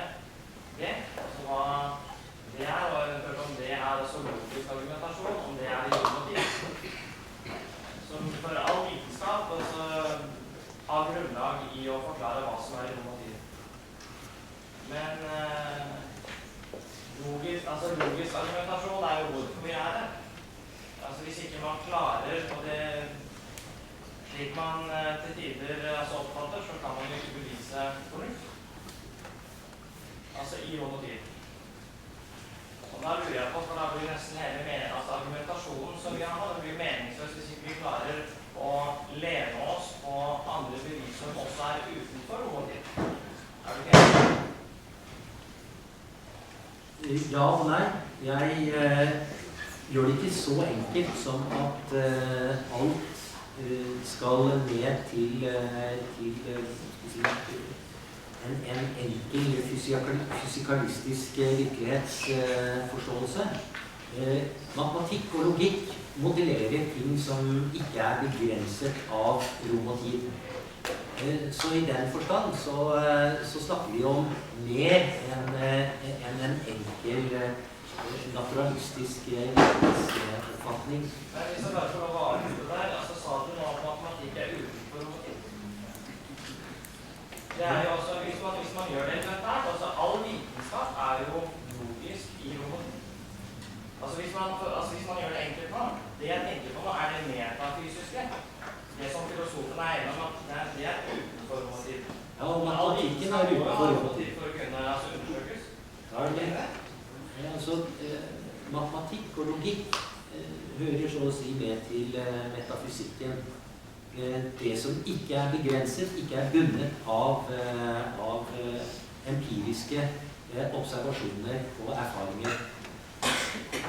Og derfor så er virkeligheten utrolig fascinerende, fordi den er så sammensatt som den er, av både det konkrete empiriske og nettopp vår tenknings mulighet til å overskride dette. Men den overskridelsen skjer stort sett i våre tanker. Hvor langt har vi ikke klart å fly til universets grense og ut av universet eller noe annet sted. Dette sier noe om den mye interessante og fascinerende virkeligheten. Det er rett og slett ikke sant at jeg snakker om noe annet. Da er det noe med enten min måte å presentere det på som ikke går hjem. Det kan være at det skyldes begrensninger hos dere. Det må dere også være klar over. Kanskje ikke dere skjønner hva jeg sier. Det er en reell mulighet. Jeg tror det er bare for å påpeke det er litt svak argumentasjon og litt dårlig folkeskikk for å påpeke at så mange personer ikke forstår. Det er ikke at jeg vil avbryte, men jeg ser det på en måte gå litt ut i det og faktisk svare på spørsmålene som kom. Så hvis du ikke har noe å legge til i kommentarene sist, så tror jeg bare tar ordet fra deg. Jeg vil takke hver av dere for at dere tok dere tid til å komme hit i dag, og at dere bidro til at det ble et godt arrangement. Takk til talerne for at dere delte deres oppfatninger, deres meninger, argumenter. Jeg er sikker på at jeg ikke er den eneste som fikk mye ut av det, og lærte noe nytt. Så da skal alle sammen få dra hjem. Vær så god, håper dere nøt kaken.